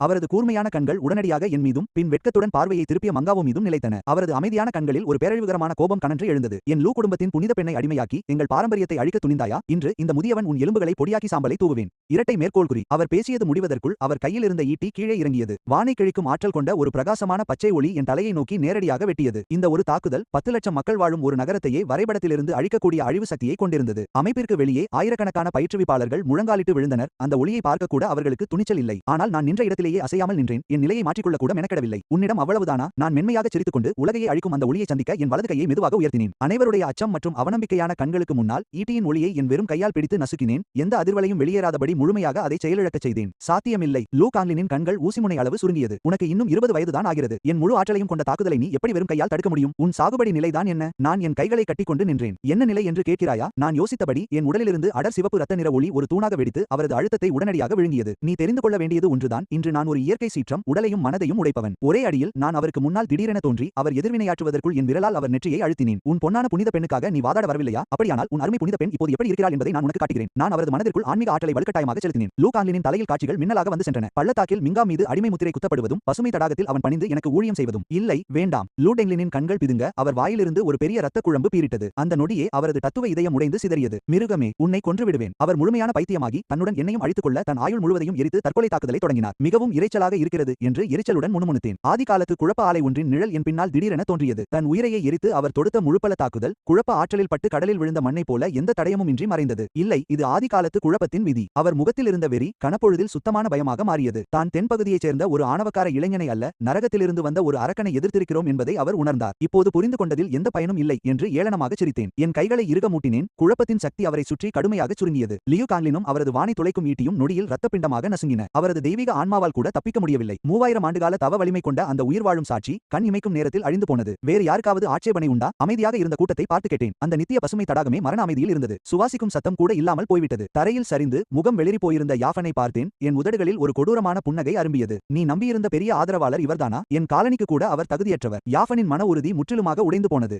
அவன் தன் இதயத்தில் அசைக்க முடியாத சக்தியாக கருதியவன் கோழியை அறுப்பது போல மிக எளிதாக கொல்லப்பட்டான். இப்போது உன்முறை என்று கூறிக்கொண்டே அவன் அருகில் மெதுவாக இறங்கினேன். இல்லை, என்னை கொன்றுவிடாதே என்று யாஃபன் சளி மற்றும் கண்ணீருடன் கதறினான். அந்த நேரத்தில் அவனது கதாநாயக ஒளிவட்டமும் இளம் வயதினரை ஏளனம் செய்யாதே என்ற வசனங்களும் வெறும் நகைச்சுவை நாடகங்களாக தெரிந்தன. அவன் எப்படியாவது உயிர் பிழைக்க நினைத்தான். சிஸ்டம், அவனது கதாநாயக ஒளிவட்டத்தை பறித்துவிடு என்று என் மனதில் கட்டளையிட்டேன். டிங், விதியின் மைந்தன் யாஃபனின் கதாநாயக ஒளிவட்டம் வலுக்கட்டாயமாக பறிக்கப்படுகிறது. பறிப்பு வெற்றி பெற்றது. தற்போதைய அதிர்ஷ்ட மதிப்பு 0. சிஸ்டத்தின் குரல் மறைந்ததும் தன் உடல் திடீரென எடை குறைந்து மிதப்பது போல் யாஃபன் உணர்ந்தான். தன் வாழ்நாள் முழுவதும் தன்னை பாதுகாத்து வந்த ஒரு கண்ணுக்கு தெரியாத சக்தி நிரந்தரமாக தன்னை விட்டு பிரிந்துவிட்டதை அவன் உணர்ந்தான். அவனுடைய கண்களில் இருந்த வீரம் மறைந்து போனது. அவன் ஒரு சாதாரண பரிதாபமான ஊனமுற்றவனாக மாறினான். உனக்கு தெரியுமா யாஃபான், இந்த உலகம் முதலில் உன்னை சுற்றியே சுழன்று கொண்டிருந்தது என்று அவனது காதருகே மெதுவாக கூறினேன். துரதிர்ஷ்டவசமாக நீ என்னை சந்தித்து விட்டாய். நான் கதையின்படி நடக்க மறுக்கும் ஒரு இயக்குனர். கிளம்பு. உனது அடுத்த பிறவியில் கதாநாயகனாக இருக்க முயற்சி செய்யாதே. இரட்டை மேற்கோள் குறி. நான் எனது ஒரு விரலை நீட்டி அவனது நெற்றியில் மெதுவாக தட்டினேன். அங்கே பெரிய வெடியோ அல்லது உடல் சிதறும் காட்சிகளோ நடக்கவில்லை. யாஃபானின் உடல் அப்படியே உறைந்து போனது. அவன் கண்களில் இருந்த உயிர் பிரிந்து ஒரு மரக்கட்டையைப் போல பின்னோக்கி விழுந்தான். விதியின் முதல் தலைமுறை மகன் இறந்துவிட்டான். நான் அந்த சடலத்தை பார்த்தேன். என் மனதில் எந்தவித உணர்ச்சியும் எழவில்லை. முடிவில்லாத ஆழமான வானத்தை நோக்கி என் தலையை உயர்த்தினேன். ஏதோ ஒரு கண்ணுக்கு தெரியாத கண்கள் என்னை பார்ப்பதை என்னால் உணர முடிந்தது. அதுதான் அந்த விண்ணுலகத்தின் விதி. இதுதான் தொடக்கம் என்று என் உதடுகளில் ஒரு அகங்கார புன்னகையுடன் வானத்தை நோக்கி என் நடுவிரலை உயர்த்தினேன். உன் கழுத்தை சுத்தப்படுத்திக் கொண்டு அங்கே எனக்காக காத்திரு. யாஃபானின் மரணத்திற்கு 1 மாதம் கழித்து ஜுன் ஜோஜோ யுகத்தின் 3500ஆம் ஆண்டில் எனது ஒய் ஹெவன்லி பிரிவின் கருப்பு கொடிகள் அனைத்து ஆன்மீக மலைகளிலும் நிலைகளிலும் பறந்தன. என் பெயரான ஏடியன் குழந்தைகள் இரவில் அழுவதை நிறுத்தும் ஒரு பயங்கரமான சொல்லாக மாறியிருந்தது. இருப்பினும் நான் பேரரசராக முடிசூடிக் கொண்டு இருண்ட காலத்தை உருவாக்கப் போகிறேன் என்று உலகம் நம்பியபோது வானம் கிழிந்து திறந்தது. நண்பகல் நேரத்தில் ஜுங்காவின் மையப்பகுதியான டோங்கியன் கோபுரத்திற்கு மேல் 1,00,000 மைல் நீளமுள்ள ஒரு தங்க பிளவு திடீரென வானத்தை கிழித்தது. ரத்தம் மற்றும் வன்முறையால் நிறைந்த எனது வருகையைப் போலன்றி இந்த பிளவு புனிதமான தங்க அமர சக்தியை வெளிப்படுத்தியது. அது மக்கள் தானாகவே முழங்காலிட்டு வணங்க தூண்டியது.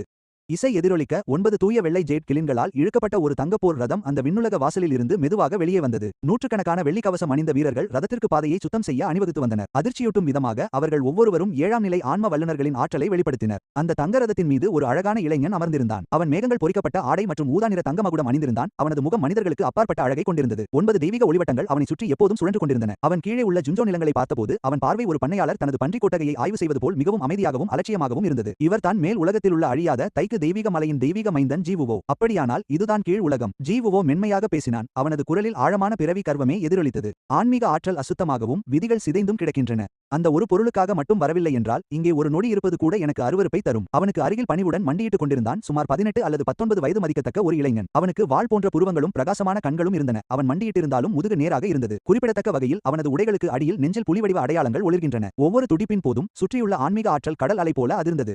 இவன் தான் சூ சென் ஜுன்ஜோவின் மறைத்து வைக்கப்பட்டிருந்த மேதையான இந்த தலைமுறையின் வலிமையான விதியின் பாத்திரம். தயவு செய்து உங்கள் கோபத்தை குறைத்துக் கொள்ளுங்கள் தெய்வீக மைந்தரே என்று சூ சென் மரியாதையுடன் சொன்னான். அவன் கண்களில் வெறித்தனமான ஒளி. இந்த உலகம் அசுத்தமாக இருந்தாலும் இது மிகப்பெரிய மக்கள் தொகையை கொண்டுள்ளது. பல ஆயிரம் ஆண்டுகால மீட்சிக்கு பிறகு இது உங்களுக்கு தேவையான பல இரத்த கற்களையும் பயிற்சி களங்களையும் உருவாக்கியிருக்கும் என்று ஜீவோ அலட்சியமாக தலையசைத்து ஒரு தங்கக்கட்டையை வீசி எறிந்தான். எனது உத்தரவை பரப்பு என்று தெய்வீக மைந்தன் கட்டளையிட்டான். எனது வருகை இந்த உலகம் பெறும் மிக உயர்ந்த கௌரவம். அவர்களுக்கு சரியாக 3 நாட்கள் அவகாசம் அளிக்கிறேன். ஆன்ம உருவாக்கம் நிலைக்கு மேலுள்ள அனைத்து பயிற்சியாளர்களும் உலகின் மிக அழகான 10 பெண்களும் டோங்கிங் கோபுரத்திற்கு வந்து மரியாதை செலுத்த வேண்டும். யாரும் யாராவது மறுத்தால் அவர்களின் ஒட்டுமொத்த நகரத்தையும் அழித்து விடுங்கள். இந்த 2 வார்த்தைகளும் இரவு உணவிற்கு என்ன சாப்பிடுவது என்று முடிவெடுப்பது போல சாதாரணமாக பேசப்பட்டன. சூ சென் அந்த கட்டையை இரு கைகளால் பிடித்துக் கொண்டான். அவனது முகத்தில் வக்கிரமான மகிழ்ச்சி மின்னியது. புரிந்தது, தெய்வீக மைந்தரே. கூடுதலாக இந்த உலகில் யாட்டிங்கன் என்ற ஒருவன் இருக்கிறான். அவன் மிகவும் திமிர் பிடித்தவன் மற்றும் தன்னை தோற்கடிக்க முடியாதவன் என்று கூறுகிறான். அவன் முந்தைய விதியின் மைந்தனான என்னை மட்டுமல்லாமல் மிகப்பெரிய வளங்களையும் குவித்து வைத்துள்ளான். அவனை பற்றி தெய்வீக மைந்தன் என்ன செய்ய விரும்புகிறார்? ஜீவுவோ ஏளனமாகச் சிரித்தான். கண்களை திறக்கக்கூட மெனக்கெடவில்லை. அவன் ஒரு சாதாரண பலமான எறும்புதான் என்று ஜீவுவோ அலட்சியமாக பதிலளித்தான். அவனை தவழ்ந்து இங்கே வரச் சொல். அவனை என் பிரிவின் வாயில் காக்கும் அடிமையாக மாற்ற யோசிப்பேன். நான் யாய் வானுலக பிரிவின் நித்திய வாழ்க்கை மண்டபத்தில் என் அரியணையில் அமர்ந்து சிஸ்டம் காட்டிய திரையில் அனைத்தையும் தெளிவாக பார்த்துக் கொண்டிருந்தேன். மேல் உலக தைக்கு தெய்வீக மலையின் தெய்வீக மைந்தன் ஜீவுவோ. எனக்கு சிறிதும் பயம் ஏற்படவில்லை. அதற்கு பதிலாக மிகச்சிறந்த இரையை கண்ட வேட்டைக்காரனைப் போல என் முகம் ஒருவிதமான வெறிகொண்ட புன்னகையை வெளிப்படுத்தியது. சிஸ்டம் தரவுகளை மிக விரைவாக ஆய்வு செய்தது. டிங், சர்வஞான கண் செயல்படுத்தப்பட்டது. இலக்கு 1. ஜீவுவோவின் நிலை. மேல் உலகின் ஆரம்பகால உண்மையான அமரர். தற்போது கீழ் உலகின் விதிகளால் உச்சமகா முனிவர் நிலைக்கு ஒடுக்கப்பட்டுள்ளார். முழுமையான அமர தர்ம விதிகளை கொண்டுள்ளார். போர் திறன் புரவலரை விட சுமார் 2 மடங்கு அதிகம். உடல் முழுமை அடைந்தது. தாய்க்கு தெய்வீக மன்னர் உடல். அவரது மூலசாரத்தை உண்பது புரவலர் வெற்றிடத்தை உடைத்து மேலேற உதவும். இலக்கு 2. சுசெனின் நிலை. புதிய தலைமுறை விதியின் மைந்தன். ஆன்ம உருவாக்கம் நிலையின் இறுதிக்கட்டம். பிறவி உச்ச எலும்பு மற்றும் துணைக்கலைகளை கொண்டுள்ளார். கடவுளின் கை. அதிர்ஷ்ட மதிப்பு 80,000. வலிமையானவர்களை மதிக்கும் குணம், மிகுந்த சுயநலம், கீழ் உலக மக்களை அற்பமான எறும்புகளாக கருதுபவர். நான் வஞ்சகமாகச் சிரித்தேன். முந்தைய கதாநாயகன் யாஃபான் கசப்பான பழிவாங்கும் குணம் கொண்ட ஒடுக்கப்பட்டவன். ஆனால் இந்த சுசென் மேல் உலகிற்கு சேவை செய்வதையே ஒரு பெரிய கௌரவமாக கருதும் துரோகி. அந்த நேரத்தில் லுமினா முழுவதுமாக கருப்பு உடையில் மண்டபத்திற்குள் நுழைந்தாள். 1 மாத கால எனது பயிற்சி அவளது புனித கன்னி பெருமையை முற்றிலும் அழித்து எலும்புகளில் ஊடுருவிய அடிப்பணிதலை மட்டுமே விட்டுச் சென்றது. தலைவரே, மேல் உலக தெய்வீக மைந்தன் உங்களை அழிக்கப் போவதாக வெளியே வதந்திகள் பரவுகின்றன. சமீபத்தில் நம்மிடம் சரணடைந்த பல பெரியவர்கள் பயப்படுகிறார்கள். சிலர் ஏற்கனவே அவனது காலடியில் விழுந்து கிடப்பதற்காக ரகசியமாக தும்சின் கோபுரத்திற்கு ஓடிவிட்டனர். நாம் என்ன செய்ய வேண்டும்? அவர்களை ஓடவிடுங்கள். நான் அலட்சியமாகச் சிரித்தேன். குப்பைகளை வெளியேற்றுவது வீட்டை தானாகவே சுத்தம் செய்யும். அந்த தெய்வீக மைந்தனை பொறுத்தவரை நான் எழுந்து மண்டபத்தின் நுழைவாயிலை நோக்கி நடந்து வானத்தில் பிரகாசிக்கும் தங்க விரிசலை பார்த்தேன். அதிலிருந்து வெளிப்பட்ட புனித ஒளி என் அசுர இரத்தத்தை வன்முறையாக கொதிக்க வைத்தது. இது ஒரு உச்ச வேட்டைக்காரனின் இயல்பான உள்ளுணர்வு. உலகின் அனைத்து வலிமையான நிபுணர்களும் அவனுக்கு மரியாதை செலுத்த வேண்டும் என்று அவன் விரும்புகிறான். சரி, நான் போவது மட்டுமல்லாமல் அவனுக்கு ஒரு பெரிய பரிசையும் கொண்டு செல்வேன். நான் என் சீடரை நோக்கினேன். சுசனிடம் ஒரு உச்ச எலும்பு இல்லையா? அந்த எலும்பு பார்ப்பதற்கு மிக அழகாக இருக்கிறது என்று நினைக்கிறேன். நான் அதை பிடுங்கி என் அருமை சீடருக்கு பொருத்துவேன். சுரு மூலையில் அமர்ந்து தனது கத்திகளை துடைத்துக் கொண்டிருந்தாள். சுரு என் வார்த்தைகளை கேட்டதும் அவளது கண்களில் பசியுள்ள ஓநாயின் வெறித்தனமான பச்சை ஒளி மின்னியது. நன்றி, தலைவரே. இந்த சீடர் அதை அவனது மார்பிலிருந்து நேரில் பிடுங்கி எடுப்பாள். நான் திரும்பி வந்து எனது மூச்சு திணற வைக்கும் சக்தியை வேண்டுமென்றே கட்டுப்படுத்தினேன். சொர்க்கத்தை ஏமாற்றும் வடிவங்களை பயன்படுத்தி எனது கடல் போன்ற மகா முனிவர் ஆற்றலை சாதாரண ஆன்ம உருவாக்கம் நிலைக்கு மிகச்சரியாக மறைத்துக் கொண்டேன். அவன் என்னை எறும்பாக நினைக்க விரும்பினால் நான் கொடிய விஷத்தை சுமக்கும் எறும்பாக இருப்பேன். மிகச்சிறந்த படுகொலைகளுக்கு ஆடம்பரமான வருகைகள் ஒருபோதும் தேவைப்படுவதில்லை. அவற்றுக்கு மிக எளிமையான, எளிதில் அடையாளம் காண முடியாத வேடங்களே போதுமானவை. 3 நாள் காலக்கெடு கண்ணிமைக்கும் நேரத்தில் முடிந்துவிட்டது. ஜுன் ஜோஜோவின் மிக உயர்ந்த சிகரம் டாங்சியான் கோபுரம் ஏற்கனவே ஆடம்பரமான தற்காலிக அரண்மனையாக மாற்றப்பட்டிருந்தது. மலையடிவாரத்தில் ஆயிரக்கணக்கான சக்தி வாய்ந்த பயிற்றுவிப்பாளர்கள் எறும்புகளைப் போல நெருக்கமாக தரையில் முழங்காலிட்டு அமர்ந்திருந்தனர். சாதாரண நேரங்களில் தொட முடியாத மற்றும் மக்களை விட உயர்ந்து நின்ற பிரிவின் மூதாதையர்களும் பேரரசர்களும் இன்று தங்கள் தலைகளை தூக்கக்கூட தைரியம் இல்லாமல் இருந்தனர். டான்சின் கோபுரத்தின் உச்சியில் ஜியுவா வெள்ள டிராகன் தோளால் போர்த்தப்பட்ட சிம்மாசனத்தில் அமர்ந்து கன்னி பையன்கள் மற்றும் சிறுமிகளின் தூய சாரத்திலிருந்து தயாரிக்கப்பட்ட தெய்வீக அமுதத்தை அருந்திக் கொண்டிருந்தார். அவருக்கு பக்கத்தில் விசுவாசமாக நின்றபடி சுச்சின் தனது எஜமானரின் பயங்கரமான அதிகாரத்தை பயன்படுத்தி முழங்காலிட்டு இருந்த மக்கள் மீது தனது குளிர்ந்த ஆணவமான பார்வையை செலுத்தினார். நேரம் முடிந்துவிட்டது. சுச்சின் முன்னோக்கி வந்தான். அவனது ஆன்மீக ரீதியில் பெருக்கப்பட்ட குரல் வானெங்கும் இடிமுழக்கம் போல எதிரொலித்தது. தெற்கு பகுதியைச் சேர்ந்த யாதின் தியான் எங்கே? அவன் ஏன் இன்னும் வந்து முழங்காலிட்டு கட்டளையை பெறவில்லை? அவன் தனது முழு வம்சமும் அழிந்து போக விரும்புகிறானா? அவனது குரல் மறைந்த உடனேயே துயரமான இசை ஒன்று திடீரென வானத்தை கிழித்தது. இது வானுலக இசை அல்ல. இது ஒரு சத்தமான இறுதி ஊர்வல இசை. எனது அடையாளமான இரத்தச்சிவப்பு சவப்பெட்டியை இழுத்துக்கொண்டு 9 பிரம்மாண்டமான கருப்பு டிராகன் சடலங்கள் மேகங்களுக்கு இடையே மெதுவாக வெளிப்பட்டன. மன்னிக்கவும், வரும் வழியில் கொஞ்சம் போக்குவரத்து நெரிசல் என்று சவப்பெட்டியின் மூடியின் மீது அமர்ந்து சாதாரணமாக சொன்னேன். அங்கே நிலவிய அழுத்தமான சூழலை கண்டு சற்றும் கலங்காமல் ஒரு ஆன்மீக பழத்தை கடித்தும் என்றேன். மேலும் என் முழங்கால்கள் கொஞ்சம் விரைப்பாக உள்ளன. அதனால் என்னால் முழங்காலிட முடியாது. நீங்களே கீழே வந்து எனக்கு மசாஜ் செய்துவிட்டால் என்ன? அந்த பகுதி முழுவதும் குழப்பமான பெருமூச்சுகளால் நிறைந்தது. ஆயிரக்கணக்கான பயிற்றுவிப்பாளர்கள் என் பைத்தியக்காரத்தனத்தை கண்டு அதிர்ச்சியில் உறைந்து போயினர். இந்த யாதின் தியான் உண்மையிலேயே பைத்தியக்காரன். மேல் உலகத்து தெய்வீக மகனை இப்படி வெளிப்படையாக எதிர்க்க அவனுக்கு எப்படி தைரியம் வந்தது? சுச்சினின் கண்கள் காட்டுத்தனமான உற்சாகத்துடன் மின்னின. தனது புதிய எஜமானருக்கு முன்னால் தனது திறமையை காட்ட அவன் ஏங்கிக் கொண்டிருந்தான். துணிச்சலான பைத்தியமே, தெய்வீக மகனுக்கு அவமரியாதை செய்ய உனக்கு எப்படி தைரியம் வந்தது? சுச்சின் கோபமாக கர்ஜித்தான். அவனது மார்பிலிருந்து குருட்டுத்தனமான ஒளி வெளிப்பட்டது. இன்று சுச்சினாகிய நான் வானத்தின் சார்பாக நீதியை நிலைநாட்டுவேன். தெய்வீக மகனுக்கு எதிரான உன் நிந்தனையை உன் இரத்தத்தால் கழுவுவேன். அவன் ஒரு பலமான அடியை எடுத்து வைத்தான். அவனது உயர்ந்த எலும்பிலிருந்து பிரகாசமான வெள்ளை ஒளி வெடித்தது. அது உடனடியாக வானத்தை மறைக்கும் ஒரு பிரம்மாண்டமான கடவுளின் கையாக மாறி எனது இரத்த சவப்பெட்டியை நோக்கி இரக்கமின்றி தாக்கியது. இதுதான் சுப்ரீம் போனின் உண்மையான பயங்கரமான சக்தி. இது வெவ்வேறு சாகுபடி நிலைகளை கடந்தும் எதிரிகளை கொல்லும் திறன் கொண்டது. உலகை அழிக்கும் இந்த தாக்குதலை எதிர்கொண்ட நான் வெறும் பெருமூச்சுடன் நான் சாப்பிட்டு முடித்த பழத்தின் கொட்டையை சாதாரணமாக தூக்கி எறிந்தேன். ஆதிகாலத்து குழப்ப ஆற்றலின் ஒரு சிறு துகளை கொண்ட அந்த பழக்கொட்டை காற்றில் விசித்திரமான வளைவை ஏற்படுத்தியது. ஒரு மெல்லிய ஓசையுடன் அது கடவுளின் கை என்று கருதப்பட்டதை ஊடுருவி சென்றது. மெல்லிய காகிதத்தில் ஓட்டை போடுவது போல் அதை எளிதாக உடைத்தது. தனது வேகத்தில் ஒரு துளியும் குறையாமல் அந்த பழக்கொட்டை சுச்சானின் புருவங்களுக்கு இடைப்பட்ட பகுதியை நோக்கி சீறி பாய்ந்தது. சுச்சான் மிகுந்த பயத்தில் வெளிரி போனான். அவன் மிகவும் பெருமைப்பட்ட அந்த உச்சகட்ட நுட்பம் வீசப்பட்ட ஒரு பழக்கொட்டையை தாங்கிக் கொள்ள கூட முடியவில்லை. அந்த இக்கட்டான தருணத்தில் அவனது சுப்ரீம் போன் மீண்டும் கடுமையாக ஒளிர்ந்து அதன் ரூன்களை ஒரு பாதுகாப்பு கவசமாக மாற்றியது. பழக்கொட்டை கவசத்தின் மீது மோதி தூள் தூளாகியது. ஆனால் அதன் தாக்கம் மிக கடுமையாக இருந்ததால் அவனது உயிர் சக்தி சக்தி பின்னோக்கி பாய்ந்து அவனை அவமானத்துடன் 3 அடிகள் பின்வாங்கச் செய்தது. அவனது கம்பீரமான வெல்ல முடியாத ஆளுமை முற்றிலும் சிதைந்து போனது. அப்படியென்றால் இதுதான் அந்த சொல்லப்படும் சுப்ரீம் போனா? அலட்சியமாக அழுக்கை தட்டுவது போல் என் கைகளை தட்டிக் கொண்டேன். பிறப்பிலேயே கிடைத்த எலும்பை வைத்துக்கொண்டு வீரம் பேசுகிறாயா? சுச்சான், நான் உன்னிடத்தில் இருந்திருந்தால் அந்த எலும்பை தோண்டி எடுத்து சூப் வைத்து குடித்திருப்பேன். குறைந்தபட்சம் அது உன் மந்தமான மூளைக்கு சற்றேனும் ஊட்டமளிக்கும். நீ மரணத்தை தேடி போகிறாய். சுச்சான் அலறினான். அவமானத்தாலும் கோபத்தாலும் அவனது முகம் சிவந்து போனது. தனது சுப்ரீம் போனை விழித்தெழுந்ததிலிருந்து அவன் சந்தித்த அனைத்து எதிரிகளையும் நொறுக்கியிருந்தான். அதுவும் தெய்வீக மகனுக்கு முன்னால் இவ்வளவு பெரிய அவமானத்தை அவன் எப்போது சந்தித்திருக்கிறான்? போதும்! ஒரு அலட்சியமான குரல் எதிரொலித்தது. அவனை அப்படியே தடுத்து நிறுத்தியது. தனது அரியணையில் அமர்ந்திருந்த ஜியூதாப் மெதுவாக தனது மதுக்கோப்பையை கீழே வைத்தான். சுச்சானின் பரிதாபகரமான தோல்விக்கோ அல்லது எனது வெளிப்படையான அவமரியாதைக்கோ அவன் கோபப்படவில்லை. அவனை பொறுத்தவரை நாங்கள் ஒரு ஜாடியில் சண்டையிடும் 2 வெட்டுக்கிளிகள் மட்டுமே. இரட்டை மேற்கோள் குறி. சுவாரஸ்யமானது என்று முணுமுணுத்த ஜியூ தனது நட்சத்திர கண்களால் முதன்முறையாக என்னை பார்த்தான். உன் சாகுபடி உச்சக்கட்ட ஆன்ம நிலையை மட்டுமே கொண்டுள்ளது. ஆனால் உன் உடல் வலிமை ஒரு மகா முனிவருக்கு நிகராக உள்ளது. இந்த அசுத்தமான கீழ் உலகில் நீ சில நல்ல பொக்கிஷங்களை கண்டெடுத்திருக்கிறாய் என்று தெரிகிறது. அவன் எழுந்து நின்று தோஞ்சியன் கோபுரத்திலிருந்து வெற்றுவெளியில் காலடி எடுத்து வைத்து சாதாரணமாக கீழே வந்தான். அவன் எடுத்து வைத்த ஒவ்வொரு அடியும் விண்ணுலகம் மற்றும் மண்ணுலகின் சட்டங்களையே மிதிப்பது போல் இருந்தது. யாட்டிங்ஸின் அப்படித்தானே? அவன் என் இரத்த பெட்டியிலிருந்து சுமார் 100 மீட்டர் தொலைவில் நின்று ஒரு பூச்சியை கவனிக்கும் கடவுளைப் போல என்னை பார்த்தான். இந்த தெய்வமகன் திறமையை மதிக்கிறான். அதனால் உனக்கு ஒரு வாய்ப்பு தருகிறேன். அவன் தன் விரலை என் பெட்டியையும் அருகில் நின்ற பெண்களையும் நோக்கி நீட்டினான். இந்த கான், பெட்டி மற்றும் உனக்கு பின்னால் இருக்கும் சுலின், சுரு ஆகியோரை என்னிடம் போர் அடிமைகளாக ஒப்படை. நான் மேல் உலகத்திற்கு திரும்பும்போது உன்னையும் அழைத்துச் சென்று என் குடும்ப பெயரை உனக்கு அளித்து என் அழியாத தெய்வீக மலையில் வெளிப்பிரிவு பாதுகாவலராக சேர்ப்பேன். அவன் இதை கூறியதும் கீழே முட்டியிட்டிருந்த பயிர் தொழிலாளர்கள் என்னை மிகுந்த பொறாமையுடன் பார்த்தனர். அவன் பெயரை பெறுவதும் ஒரு தாழ்ந்த அடிமையாக இருந்தாலும் தெய்வீக மலைக்குள் நுழைவதும் கீழ் உலகத்தினர் 1000 பிறவிகள் தவம் செய்தாலும் கிடைக்காத ஒரு மாபெரும் வாய்ப்பாகும். இதை கேட்டாயா? யாடிந்தியான் சூசின் அருகிலிருந்து வஞ்சகமாக ஏளனம் செய்தான். தெய்வமகன் உனக்கு மரியாதை அளித்துள்ளார். எனவே விரைந்து முட்டியிட்டு அவனது கருணைக்கு நன்றி சொல். இது உன் முன்னோர்கள் பல பிறவிகளில் கூட பெற முடியாத பாக்கியம். சுலின் மற்றும் சூருக்ஷுவின் முகங்கள் வெளிரி போயின. அவர்கள் என் சக்தியை அறிந்திருந்தாலும் மேல் உலகத்திலிருந்து வந்த ஒரு உண்மையான அமரனை எதிர்கொள்வது அவர்களுக்கு பயத்தை அளித்தது.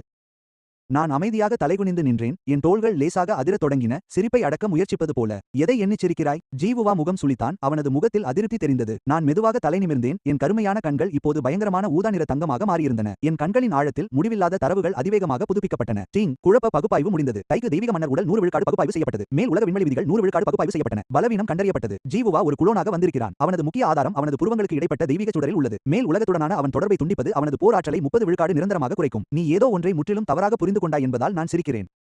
நான் சிரித்தேன். என் உடலிலிருந்து வெளிப்பட்ட ஆற்றல் திடீரென மாறியது. ஒரு விருந்து கிடைத்த பசியுள்ள மிருகத்தின் பேராசை போல அது மாறியது.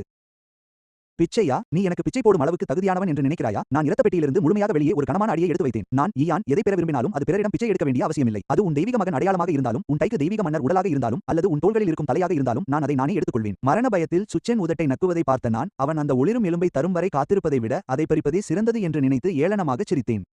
அந்த நொடியே வானம் நிறம் மாறியது. ஜீவுடா இறுதியில் தன் கொலைவெறியை என் மீது காட்டினான். நான் ஆணவமாகவும் நன்றி கெட்டவனாகவும் இருப்பதால் இந்த தெய்வமகன் எனக்கு மரணத்தை தருவான் என்று கத்தினான்.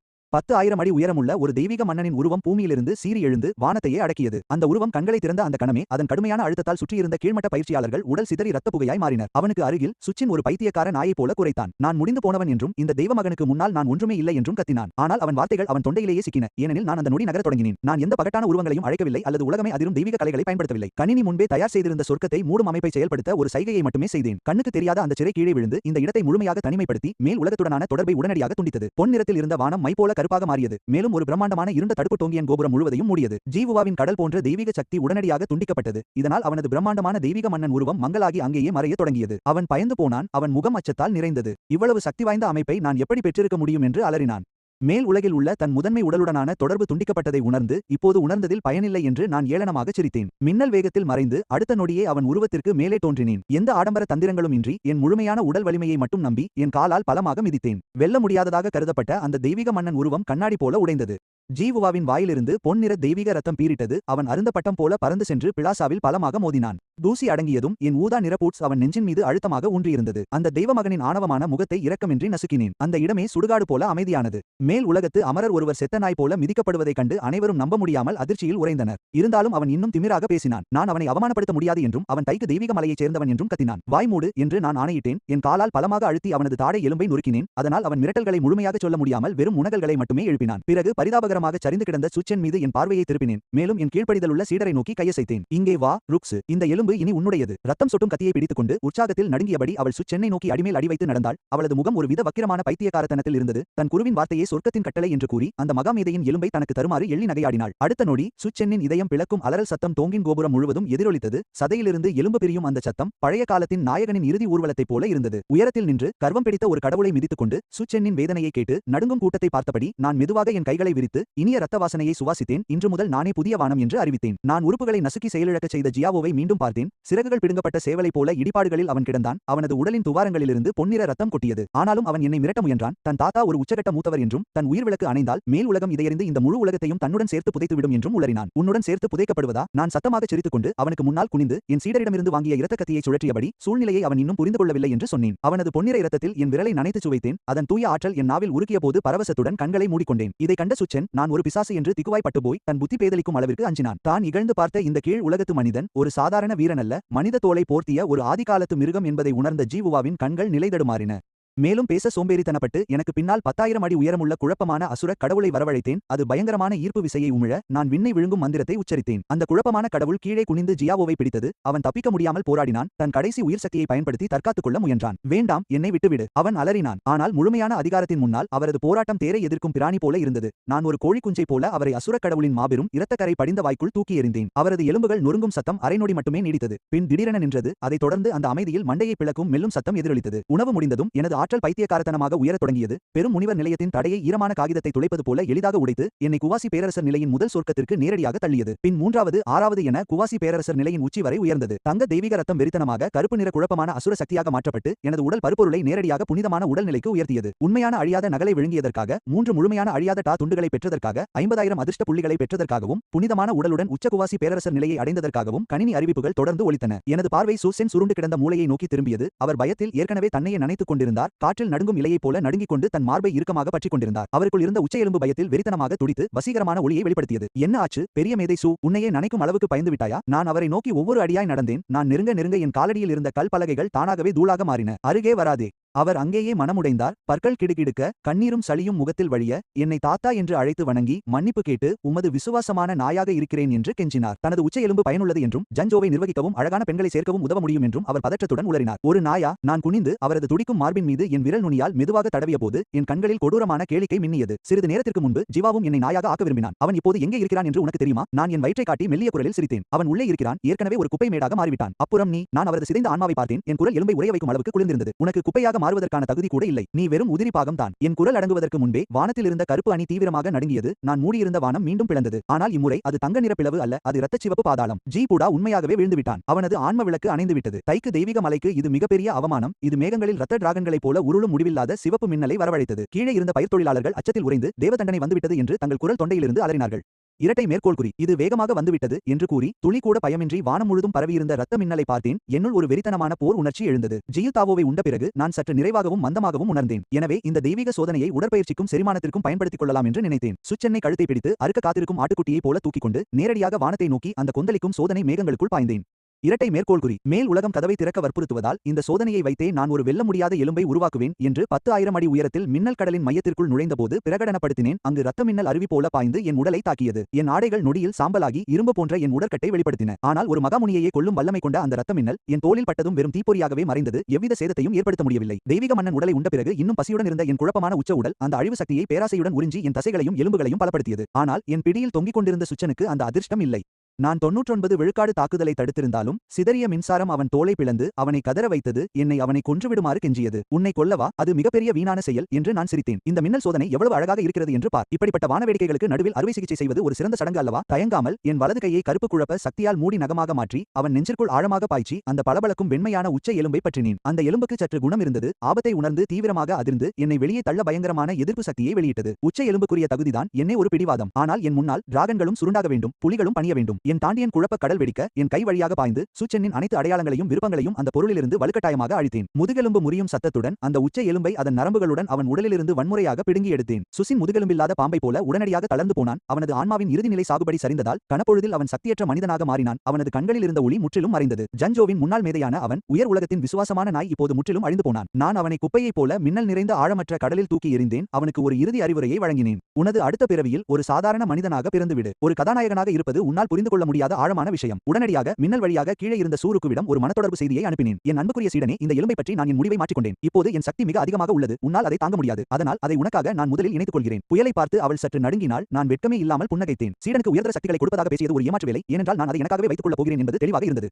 இரட்டை மேற்கோள் குறி. சிஸ்டம் உச்சகட்ட எலும்பை இணைத்து இறுதி பரிணாமத்தை தொடங்கு என்று நான் ஆணையிட்டேன். உடனடியாக என் உடல் ஒரு பெரிய இரத்த மூடுபனியாக வெடித்தது. இது கீழே இருந்த ஏவன்லி பிரிவினரை தங்கள் முன்னோருக்காக பயத்துடன் கத்த வைத்தது. ஆனால் இரத்த மூடுபனி மறையாமல் புயலுக்குள் தீவிரமாக சுழன்று மீண்டும் தன்னைத்தானே கட்டமைத்துக் கொண்டது. சிறிது நேரத்தில் மின்னலிலிருந்து ஒரு புதிய உடல் தோன்றியது. அதே வெள்ளை முடி மற்றும் அழகான முகத்துடன். ஆனால் என் ஆறா ஒரு வானத்தையே அதிரவைக்கும் மாற்றத்திற்கு உள்ளானது. என் மார்பில் இருந்த உச்சகட்ட எலும்பு இப்போது என்னுடன் முழுமையாக இணைந்துவிட்டது. அது தூய வெள்ளையிலிருந்து அடர் தங்கமாக மாறியது. அதன் குறியீடுகள் தெய்வீக ஒளியிலிருந்து சாம்பல் நிற குழப்பமான நீரோட்டங்களாக மாறி அதிகாரப்பூர்வமாக குழப்ப உச்சகட்ட எலும்பாக மாறியது. கர்ஜிக்கும் இரத்த சிவப்பு சோதனையை பார்த்து நான் ஏளனம் செய்தேன். இந்த உலகத்தை அழிக்கும் மின்னல் ஒரு அரிப்புக்கு கூட போதுமானதா என்று கேட்டு என் மார்பிலிருந்து ஒளி வெளிப்பட வானத்தை மறைக்கும் ஒரு பெரிய அடர் தங்க கை வெளியேறியது. அது 10,000 அடி வரை விரிவடைந்து சோதனை மேகங்கள் முழுவதையும் பற்றிக்கொண்டது. பல்லாயிரக்கணக்கான மைல் மின்னலை வன்முறையாக நசுக்கி முழுமையான சூனியமாக மாற்றியது. உடனடியாக வானத்தை தெளிவுபடுத்தியது. முழுமையான சக்தியின் முன் தெய்வீக தண்டனை ஒரு நகைச்சுவையை தவிர வேறில்லை. சிஸ்டம் மீண்டும் ஒலித்தது. வெற்றிகரமான இணைப்பை உறுதி செய்தது. குழப்ப உச்சகட்ட உடலாக பரிணமித்தது. உலகின் சக்தி எல்லைகளை உடைத்தது மற்றும் பரிமாணங்களுக்கு இடையே சுதந்திரமாக ஏறும் திறனை வழங்கியது. முழங்காலிட்ட கூட்டத்தை பார்த்து நான் மென்மையாக பேசினேன். ரக்ஸ் மற்றும் மங்காவோவிடம் கீழே உள்ள குழப்பத்தை சுத்தம் செய்ய சொன்னேன். ஏனென்றால் நான் கீழ் உலகத்தின் அறுவடையை முடித்துவிட்டேன். வானத்தில் மேல் உலகிற்கு செல்லும் தங்க விரிசலை நோக்கி என் விரலை நீட்டி அவர்களின் இருப்பிடத்தின் மீது தாக்குதல் நடத்த நாம் மேலே செல்கிறோம் என்று அறிவித்தேன். இதற்கிடையில் மேல் உலகின் தைக்கு தெய்வீக மலை முன்னோர்கள் நிலத்தில் 3000 வெள்ளி கவச பாதுகாவலர்கள் காத்திருக்க ஒரு பிரம்மாண்டமான பொறி ஏற்கனவே அமைக்கப்பட்டிருந்தது. 18 உண்மையான அழியாத முதியவர்கள் ஒரு நரக பேய் அழிக்கும் வரிசையை பராமரித்து வந்தனர். அதன் மையத்தில் கிராண்ட் எல்டர் ஜி சோங் காங் அமர்ந்திருந்தார். என்னை உருக்குவதற்கு 9 பாதாள மஞ்சள் நீரை பயன்படுத்தி ஏறும் தளத்தை ஒரு உருக்கும் குளமாக மாற்றுவதாகவும் ஜியுவை பழிவாங்க என் ஆன்மாவை பிரித்தெடுத்து 10,000 ஆண்டுகள் எரிப்பதாகவும் அவர்கள் அகங்காரத்துடன் தற்பெருமை பேசிக் கொண்டிருந்தனர்.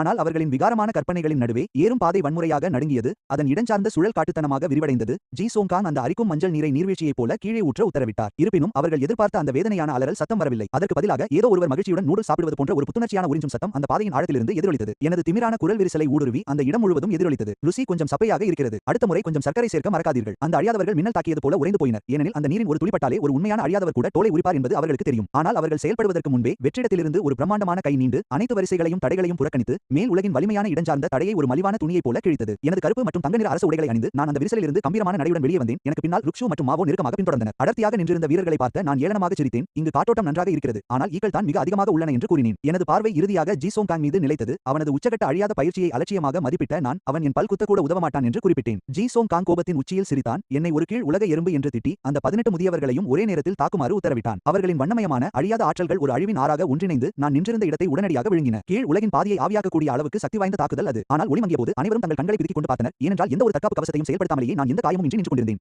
இரட்டை மேற்கோள் குறி. மிகவும் பலவீனமானது என்று நான் சாதாரணமாக கூறினேன். என்னை கிச்சு கிச்சு மூட்ட முயற்சிக்கிறீர்களா? எனது குழப்பம். இரட்டை மேற்கோள் குறி. உச்சநிலை எலும்பு மங்கலாக ஒளிர அவர்களுக்கு பதிலடி கொடுக்க முடிவு செய்து நான் வாயை திறந்தேன். அது மனித தொண்டையாக தெரியாமல் அடிவானமற்ற குழப்பமான கருந்துளையாக தெரிந்தது. தெய்வீக கலை அகிலங்களை விழுங்கு என்று முணுமுணுத்தேன். அது பருப்பொருள் அல்லாது விதிகளையும் மூலசாரத்தையும் குறிவைத்து உறிஞ்சும் சொல்லொனா பயங்கர சக்தியை வெளிப்படுத்தியது. அப்பொழுதுதான் 18 அழியாத மூத்தோர்களும் தங்கள் அழியாத ஆற்றல், விதிகள் மற்றும் ஆயுட்காலம் கூட கட்டுப்படுத்த முடியாதபடி தம் உடலிலிருந்து பிரிக்கப்பட்டு ஒளியின் கற்றைகளாக என் வாய்க்குள் செல்வதைக் கண்டு மிரண்டனர். அவர்களின் அலறல் ஒன்றன்பின் ஒன்றாக எதிரொலித்தது. வெறும் 3 நொடிகளில் அந்த 18 மாபெரும் மூத்தோர்களும் உலர்ந்த சருகுகளாக மாறினர். அவர்களின் முழு மூலமும் எனக்கு உணவாக மாறியது.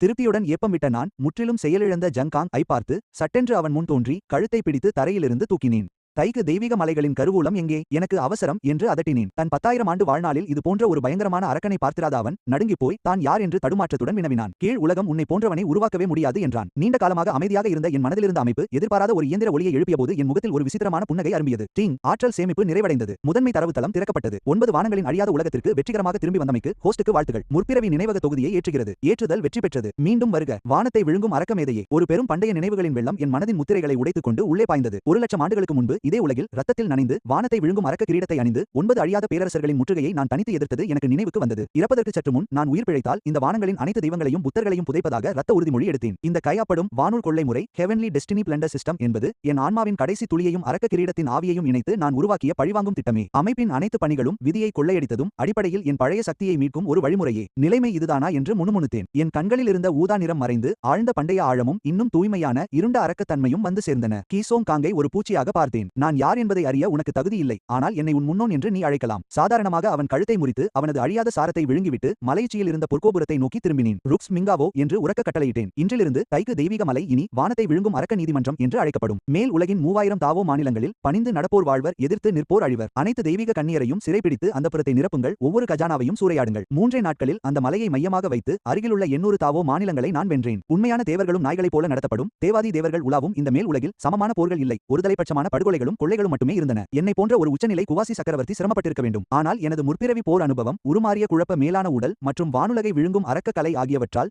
நான் மக்களின் சாகுபடியையும் அவர்களின் விதியையும் அழித்தேன். 3 நாட்களுக்குள் குவாசி சக்கரவர்த்தி தடையை உடைத்து நேரடியாக அழியாத மன்னர் நிலைக்கு நான் உயர்ந்தேன். சாகுபடியின் அனைத்து பொது அறிவையும் மீறிய இந்த ஏற்றம் இறுதியில் இந்த பிரபஞ்சத்தின் உச்சகட்ட விருப்பத்தை ஆத்திரமடைய செய்தது. வானுலக தாவோ, பிரகாசமான வானம் அதன் நிறத்தை இழந்தது. எண்ணற்ற விண்மீன் மண்டலங்களை உள்ளடக்கிய ஒரு பிரம்மாண்டமான கண் விதிகளின் சங்கிலிகளால் பிணைக்கப்பட்டு இருண்ட வெற்றிடத்தில் மெதுவாக திறந்தது. அதில் எந்த உணர்ச்சியும் இல்லை, வெறும் குளிர்ந்த இயந்திரத்தனமான தீர்ப்பு மட்டுமே. அதுவே வானுலக தாவோவின் கண். ஒரு பிரம்மாண்டமான முழக்கம் என் மனதில் எதிரொலித்தது. என்னை அழிக்கப்பட வேண்டிய ஒரு அசாதாரணமானவன் என்று முத்திரை குத்தியது. ஒரு கண்ணுக்கு தெரியாத மரண தண்டனை ஆணை என் மீது இறங்கியது.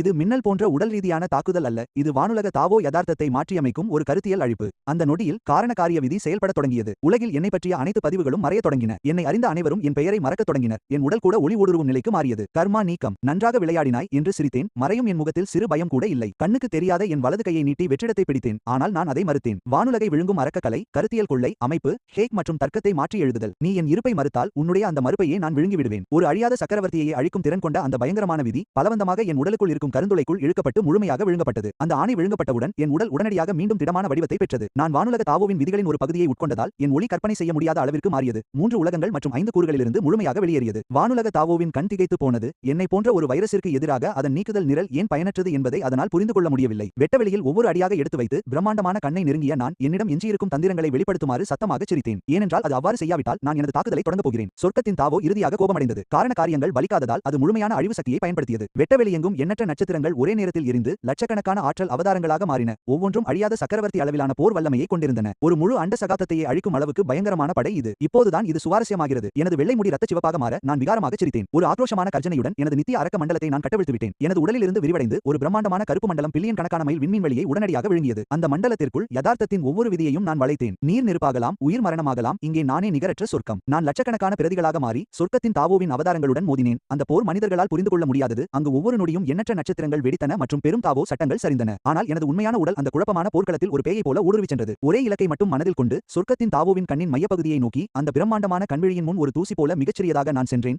ஆனாலும் பிரபஞ்சத்தையே சிதைக்கும் ஆற்றலை நான் கொண்டிருந்தேன். இதை என்னிடம் கொடு என்று வெறித்தனமாக சிரித்தபடி எனது இரு கைகளையும் நேரடியாக அந்த கண்விழிக்குள் ஆழ்த்தினேன். பிரபஞ்சத்தின் ஆழமான பகுதிகளிலிருந்து சொல்லனா துயரமான அலறல் சத்தம் எதிரொலித்தது. சொர்க்கத்தின் தாவோ உண்மையில் காயமடைந்திருந்தது. முழு ஆற்றலையும் பயன்படுத்து பழைய நண்பா, இதை முழுமையாக உறிஞ்சிவிடு. இரட்டை மேற்கோள் குறி. மனதிற்குள் கணினிக்கு நான் கட்டளையிட்டேன். பெறப்பட்டது. முழு சக்தி கொள்ளையடிக்கும் முறை செயல்படுத்தப்பட்டது. உறிஞ்சும் நேரம் 10 நிமிடங்கள் என அது பதிலளித்தது. எனது கைகள் 2 பிரம்மாண்டமான கருந்துளை சுழல்களாக மாறி சொர்க்கத்தின் தாவோவின் மூல ஆற்றலை வெறித்தனமாக உறிஞ்சின. அந்த பிரம்மாண்டமான கண் கடுமையாக நடுங்கியது. என்னை உதறித்தள்ள தீவிரமாக முயன்றது. தன்னை சுற்றியுள்ள இடத்தையே வெடிக்கச் செய்தது. ஆனால் ரத்தம் உறிஞ்சும் பூச்சியைப் போல நான் அதனுடன் ஒட்டிக்கொண்டேன். அசையவே இல்லை. என்னை உதறித்தள்ள பார்க்கிறாயா? அதற்கு நேரமாகிவிட்டது. மூலசாரம் வேகமாக எனக்குள் பாய உயர் உலகம் முழுவதும் பெரும் மாற்றங்களை ஏற்படுத்தியதை எண்ணி நான் ஏளனம் செய்தேன். என் கண்களில் ஒரு வெறி மின்னியது. இந்த சொர்க்கத்தின் தாவோ இவ்வளவு பலவீனமாக இருப்பதால் நான் அதை முழுமையாக உடைத்துவிட்டு நானே புதிய சொர்க்கமாக மாற முடிவு செய்தேன். பரவெளி எங்கும் ஒரு உடைந்த ஓசை எதிரொலித்தது. வானுலக தாவோவின் கண் என் வெறித்தனமான வேட்டைக்கு அடிபணிந்து நடுவில் பிளந்து எல்லை இல்லாத ஆதி ஆற்றலை பேரழிவாக கொட்டி என்னை உடனடியாக விழுங்கியது. அந்த குருட்டு ஒளியில் எனது சாகுபடி மீண்டும் வானியர எகிரியது. அழியாத மன்னனை கடந்து அழியாத பேரரசரை அடைந்து இதுவரை யாரும் சென்றிராத புராண காலத்து மேலாதிக்க நிலையை நோக்கி முன்னேறியது. ஆனால் அந்த முக்கியமான தருணத்தில் நான் வானுலக தாவோவை முழுமையாக உள்வாங்கி எனது பரிணாமத்தை முடிக்கவிருந்தபோது பிளந்த கண்ணின் ஆழத்திலிருந்து பவளம் போல் வெண்மையான கரம் ஒன்று திடீரென வெளியே வந்தது. அந்த கை மென்மையாகவும் பாசத்துடனும் என் நெற்றியில் அழுத்தியது. ஆனாலும் வெல்ல முடியாததாக கருதப்பட்ட என் உடல் அந்த நொடியே முற்றிலுமாக உறைந்து போனது. மிகவும் பரிச்சயமான அதே சமயம் மிகவும் அந்நியமான ஒரு குரல் அந்த பிளவிலிருந்து எதிரொலித்தது. போதும் என்று தோன்றவில்லையா என் அகப்பேயே? என் கண்கள் ஆக்ரோஷமாக சுருங்கி போயின. ஏனென்றால் அந்த குரல் என்னுடைய குரலைப் போலவே இருந்தது. வானுலக தாவோவின் வீழ்ச்சிக்கு பின் எஞ்சியிருந்த அந்த உலகில் மேலோ கீழோ திசைகளோ இல்லை. வெறும் வெற்றுப்பாழ்வெளி மட்டுமே இருந்தது. என் நெற்றியில் கை வைத்திருந்த அந்த மனிதன் அச்சு அசலாக என்னைப் போலவே இருந்தான். ஒரே ஒரு வித்தியாசம் என்னவென்றால் அவனது கண்கள் பயங்கரமான வெற்றிடமாகவும் எந்த உணர்ச்சியும் அற்றவையாகவும் இருந்தன. அவனது உள்ளங்கைக்கு கீழே நான் பெருமைப்பட்ட அந்த மேலாதிக்க நிலை சாகுபடி ஒரு கேலிக்கூத்தாக தெரிந்தது. மோசமில்லை, அவன் உணர்ச்சியற்ற குரலில் கூறினான். நானே உன் உண்மையான உடல். இந்த மல்டிவர்ஸின் முந்தைய காலத்தின் அரக்க தலைவனும் நானே. நீயோ எனக்காக நான் துண்டித்து எறிந்த வெறும் வெறி மட்டுமே. புதிய வானுலக தாவோவை விழுங்குவதற்காகவே நான் திட்டமிட்டு வளர்த்த ஒரு பாத்திரம் நீ. அவனது வார்த்தைகள் 9 வானத்து இடி போல தாக்கி என் மனதை சிதறடித்தன. ஒரு பாத்திரமா? எல்லை இல்லாத கோபத்தில் நான் சத்தமாகச் சிரித்தேன். என் உடல் முற்றிலும் முடங்கியிருந்தாலும் என் கண்கள் அதே திமிரோடும் காட்டுத்தனத்தோடும் இருந்தன. கிழவனே, இவ்வளவு காலம் தூங்கி உன் மூளை அழுகி போய்விட்டதா? என் பயணத்தின் தொடக்கம் முதல் என்னுடன் இருந்த அந்த சிஸ்டம் பேனல் திடீரென வெற்றிடத்தில் தோன்றியது. ஆனால் இந்த முறை அதிர்ஷ்ட புள்ளிகளோ அல்லது பணிகளோ இல்லை. அது பில்லியன் கணக்கான சிக்கலான குறியீடுகளால் ஆன ஒரு இயந்திர இதயமாய் மாறியது. இது எனது முந்தைய பிறவியின் தாவோ கனி, ஹாங் மான் சொர்க்கத்தின் ரகசியம் என்று அவன் அலட்சியமாக விளக்கினான். நான் உனக்கு இந்த ஏமாற்று வித்தையை தராமல் இருந்திருந்தால், விதியின் புதல்வர்களை உனக்கு உணவாக்காமல் இருந்திருந்தால், உன்னை போன்ற ஒரு துண்டு வெறியால் எப்படி சில ஆண்டுகளில் வானுலக தாவோவின் ஆற்றலை அடக்கும் அளவுக்கு வளர முடியும்?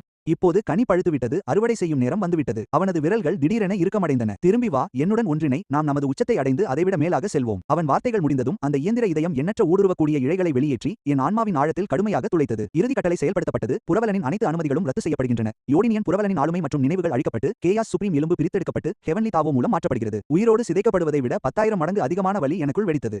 இது உடல் ரீதியான வலி அல்ல, என் சுயத்தை இழக்கும் முழுமையான திகில். என் நினைவுகள் மங்க தொடங்குவதையும் வெறும் சக்தியை தாங்கும் ஒரு வெற்று தாளாக நான் மாற்றப்படுவதையும் உணர்ந்து நான் அதிர்ச்சியடைந்தேன். நீ உன்னை ஒரு அரக்கன் என்று அழைத்துக் கொள்ள தகுதியானவன் என்று நினைக்கிறாயா? என் தொண்டையிலிருந்து ஒரு தாழ்ந்த உருமலை வெளிப்படுத்தினேன். சக்தியை தேடி நீ உன் பிடிவாதங்களை வெட்டி உன் உணர்ச்சிகளையும் விருப்பங்களையும் அறுத்து உன்னை ஒரு கல்லாக மாற்றிக்கொண்டாய். நான் பேராசை கொண்டவனாகவும் கொடுங்கோலனாகவும் கொடூரமானவனாகவும் இருக்கலாம். ஆனால் எனக்கு சதையும் இரத்தமும் உண்டு. வானம் எனக்கு அடிபணிய வேண்டும் என்று நான் விரும்புகிறேன். மிக அழகான பெண்களுடன் உறவு கொள்ள விரும்புகிறேன். இந்த உலகில் உள்ள அனைத்தும் என் விருப்பப்படி நடக்க வேண்டும் என்று நான் விரும்புகிறேன். அதுதான் ஒரு உண்மையான அரக்கனாக இருப்பதன் அர்த்தம். நான் உனது உள் அரக்கன் அல்ல. நான் தான் யாடினியன். விவரிக்க முடியாத வெடிக்கும் மன உறுதி கணினியின் வடிவமைப்பு செயல்முறையை வலுக்கட்டாயமாக தடுத்தது. முதல் முறையாக அவனது அந்த பழமையான உணர்ச்சியற்ற முகத்தில் ஒரு உணர்ச்சியின் அலை தோன்றியது. தேவையற்ற போராட்டம் என்று அவன் கூறினான். என் சட்டங்களுக்கு முன்னால் உன் மன உறுதியால் எதிர்க்க முடியாது. உன் குப்பை சட்டங்கள் ஒழியட்டும். நான் கத்தினேன். முற்றிலும் பைத்தியக்காரத்தனமான தற்கொலை முடிவை எடுத்தேன். என் உடல் அசைய முடியாவிட்டாலும் எனக்குள் இன்னும் முழுமையாக நிலைபெறாத கேயாஸ் சுப்ரீம் எலும்பின் மீது எனக்கு முழு கட்டுப்பாடு இருந்தது. உனக்கு இந்த சிஸ்டம் வேண்டுமா? உனக்கு இந்த ஹெவன்லி தாவோ மூலம் வேண்டுமா? அனைத்தையும் நான் உனக்கே தருகிறேன். என் ஆன்மாவின் ஆழத்திலிருந்து உலகத்தையே அதிர வைக்கும் ஒரு அலறலை வெளிப்படுத்தி கேயாஸ் சுப்ரீம் எலும்பை நேரடியாக வெடிக்கச் செய்தேன். மேலும் எனக்குள் இருந்த செரிக்கப்படாத ஹெவன்லி தாவோ மூலத்தை உடனடியாக தீயிட்டேன். அதற்கும் மேலாக என் ஆன்மாவையே ஒரு கூர்மையான வாளாக மாற்றி சிஸ்டத்தை குறிக்கும் அந்த இயந்திர இதயத்தில் கடுமையாக குத்தினேன். நாம் அனைவரும் ஒன்றாக இறப்போம். அந்த வெற்றிடத்தில் பிக் பேங் அளவை தாண்டிய ஒரு பயங்கரமான சரிவு நிகழ்ந்தது. பிரபஞ்சத்தின் மூலத்தை தாங்கிய டாமினேட்டர் நிலை சக்தியை கொண்ட ஒரு பைத்தியக்காரனும் ஒரு உச்சகட்ட சிஸ்டம் மையமும் பூஜ்ஜிய தூரத்தில் தற்கொலை செய்து கொண்டனர். அவனது முகபாவனை இறுதியாக முழுமையாக உடைந்தது. தனது சொந்த பிடிவாதத்தின் ஒரு சிறிய துளி இவ்வளவு கடுமையானதாக இருக்கும் என்று அவன் எதிர்பார்க்கவில்லை. ஒன்றிணைக்கப்படுவதை விட முழுமையான அழிவை தேர்ந்தெடுத்தேன். அந்த பயங்கரமான ஆற்றல் புயல் எங்களை இருவரையும் உடனடியாக விழுங்கியது. அங்கே சத்தமே இல்லை, ஏனென்றால் சத்தத்திற்கான ஊடகமே முற்றிலுமாக அழிந்துவிட்டது. அங்கே ஒளி மட்டுமே இருந்தது, முடிவில்லாத அழிக்கும் தன்மையுடைய முழுமையான ஒளி. எவ்வளவு காலம் கடந்தது என்று எனக்கு தெரியவில்லை. ஒரு வினாடியாக இருக்கலாம் அல்லது பல கோடி ஆண்டுகளாக இருக்கலாம். ஆனால் ஒளி இறுதியாக மறைந்தபோது வெறுமையில் ஒரு சிறிய கரும்புள்ளி மீண்டும் தோன்றியது. அந்த புள்ளி மெதுவாக நெளிந்து ஒன்றிணைந்து இறுதியில் மனித உருவமாக மாறியது. நான் மெதுவாக என் கண்களை திறந்தேன். ரத்தம் போன்ற சிவந்த ஒரு செங்குத்து வரி இப்போது என் நெற்றியின் மையத்தில் பதிந்திருந்தது. உடைந்த சிஸ்டம் கோர் விட்டுச் சென்ற அழியாத முத்திரை அது. நான் என் கைகளை பார்த்து புன்னகைத்தேன். அந்த பேரழிவின் போதும் நான் இங்கேயேதான் இருந்தேன். உணர்ச்சியற்ற அதிகப்படியான பகுத்தறிவு கொண்ட அந்த முதன்மை உடல் மரண பயத்தினால் பின்வாங்கியது. ஆனால் வெறித்தனமான பிடிவாதத்தால் தூண்டப்பட்ட என்னுள் இருந்த அரக்கனாகிய நான் மரணத்தை கண்டு அஞ்சவில்லை. அதனால் அழிந்து கொண்டிருந்த அதன் ஆன்மாவை என்னால் விழுங்க முடிந்தது. வெற்றியாளர் யார் என்பது தீர்மானிக்கப்பட்டது. இந்த நொடியிலிருந்து உலகில் பண்டைய அரக்கர் என்றோ சொர்க்க விதியின் சிஸ்டம் என்றோ எதுவும் இல்லை. இங்கே நான் ஏடியன் மட்டுமே இருந்தேன். சிஸ்டம் என்று என் மனதிற்குள் மென்மையாக அழைத்தேன். மௌனம் மட்டுமே எனக்கு பதிலாக கிடைத்தது. அந்த குளிர்ந்த இயந்திர குரல் என்றென்றைக்குமாக மறைந்துவிட்டது. ஆனால் சிஸ்டத்தின் செயல்பாடுகள் மறையவில்லை என்பதை என்னால் தெளிவாக உணர முடிந்தது. அவை என் உள்ளுணர்வோடு முழுமையாக கலந்துவிட்டன. என் கண்களால் இப்போது கர்ம வினைகளை ஊடுருவி பார்க்க முடியும். என் கைகளால் எதையும் நேரடியாக கைப்பற்ற முடியும். நானே சிஸ்டமாக மாறிவிட்டேன்.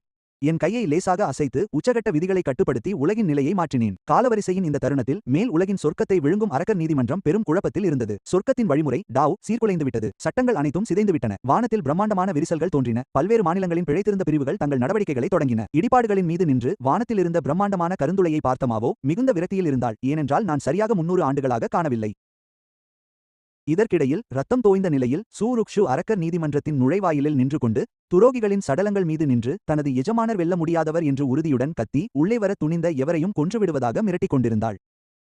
சரியாக அந்த நேரத்தில் வானத்திலிருந்த அந்த பிரம்மாண்டமான கருந்துளையிலிருந்து ஒரு பாதம் வெளியே வந்தது. அந்த ஒரே ஒரு பாதத்தின் அசைவால் சரிந்து கொண்டிருந்த பிரபஞ்சம் உடனடியாக நிலை பெற்றது. சீரிப்பாய்ந்த விதிகள் அடங்கி போயின. கொலைவெறியில் ஈடுபட்டிருந்த அனைத்து உயிரினங்களும் அவற்றின் ஆற்றல் அல்லது இருப்பிடத்தை பொருட்படுத்தாமல் உள்ளுணர்வோடு என் திசையை நோக்கி மண்டியிட்டன. இது அழுத்தத்திற்கு அடிபணிவதல்ல, உயிரின் அடிப்படை நிலையிலேயே ஏற்பட்ட ஒரு முழுமையான ஒடுக்குமுறை. கீழுள்ள உலகங்களின் மீது என் பார்வையை செலுத்தி நான் 3 எளிய சொற்களை மென்மையாக உரைத்தேன். இருப்பினும் அவை அண்டத்தின் ஒவ்வொரு மூலையிலும் மிக உயர்ந்த கட்டளையைப் போல எதிரொலித்தன. நான் திரும்பி வந்துவிட்டேன். அரக்கர் தலைவனின் வருகையை மரியாதையுடன் வரவேற்று சுருக்கு முதலாவதாக செயல்பட்டாள். தன் குருதி படிந்த கத்திகளை தூக்கி எறிந்துவிட்டு மண்டியிட்டாள். பெருமகிழ்ச்சியின் கண்ணீர் அவள் முகத்தில் வழிந்தது. மாவோ, புனித கன்னியர்கள் மற்றும் அரக்கர் அவையின் எண்ணற்ற உறுப்பினர்கள் அனைவரும் ஒரே குரலில் கத்தினர். அவர்களின் குரல் வானத்தை பிளந்தது. நான் மெதுவாக இறங்கி வந்து அரக்கர் அவையின் அரியணையில் அமர்ந்தேன். மண்டியிட்ட மக்களை கவனிக்காமல் என் கையை உயர்த்தி உடைந்த உலகத்தின் மீது மென்மையாக தடவினேன். சீராகுக. நான் உரைத்த சொல்லிற்கேற்ப இடிந்த மலைகள் ஆவேசமாக மீண்டும் எழுந்தன. வற்றிய ஆறுகளில் நீர் பெருக்கெடுத்து ஓடியது. உலர்ந்த தாவரங்கள் மீண்டும் துளிர்த்தன. என் ஒரே சிந்தனையால் யதார்த்தத்தின் புதிய விதிகள் முழுமையாக எழுதப்பட்டன. ஆனால் இம்முறை நான் ஒரு கட்டளையை மட்டும் மாறாத விதியாக விதித்தேன். வலிமையற்றவர் வலிமையானவருக்கு இரையாவார், வெற்றியாளரே அரசனாவார். இவை அனைத்தையும் முடித்துவிட்டு என் அரியணையில் சாய்ந்தேன். என் பார்வை எண்ணற்ற இடைவெளி மற்றும் பரிமாண சுவர்களை ஊடுருவி திரையின் வழியாக நேரடியாக உன்னையே உற்று நோக்கியது. ஆம், நான் உன்னையே தான் பார்த்துக் கொண்டிருக்கிறேன். என் கண்களில் ஒரு கேலியான மகிழ்ச்சி மின்ன நான் மதுக்கோப்பையை உயர்த்தி வெற்றிடத்திற்கு ஒரு விருந்தளித்தேன். நாயகர்கள் அனைவரும் என் கையால் கொல்லப்பட்டனர். இந்த கதை அதிகாரப்பூர்வமாக முடிவுக்கு வந்துவிட்டது. ஆனால் என் உலகில் படுகொலையும் கொள்ளையும் இப்போதுதான் தொடங்கியுள்ளன. என்னை எதிர்க்க துணியும் அடுத்த நாயகன், நீயாவது சற்று வலிமையாக இருப்பாய் என்று மட்டுமே நான் நம்புகிறேன்.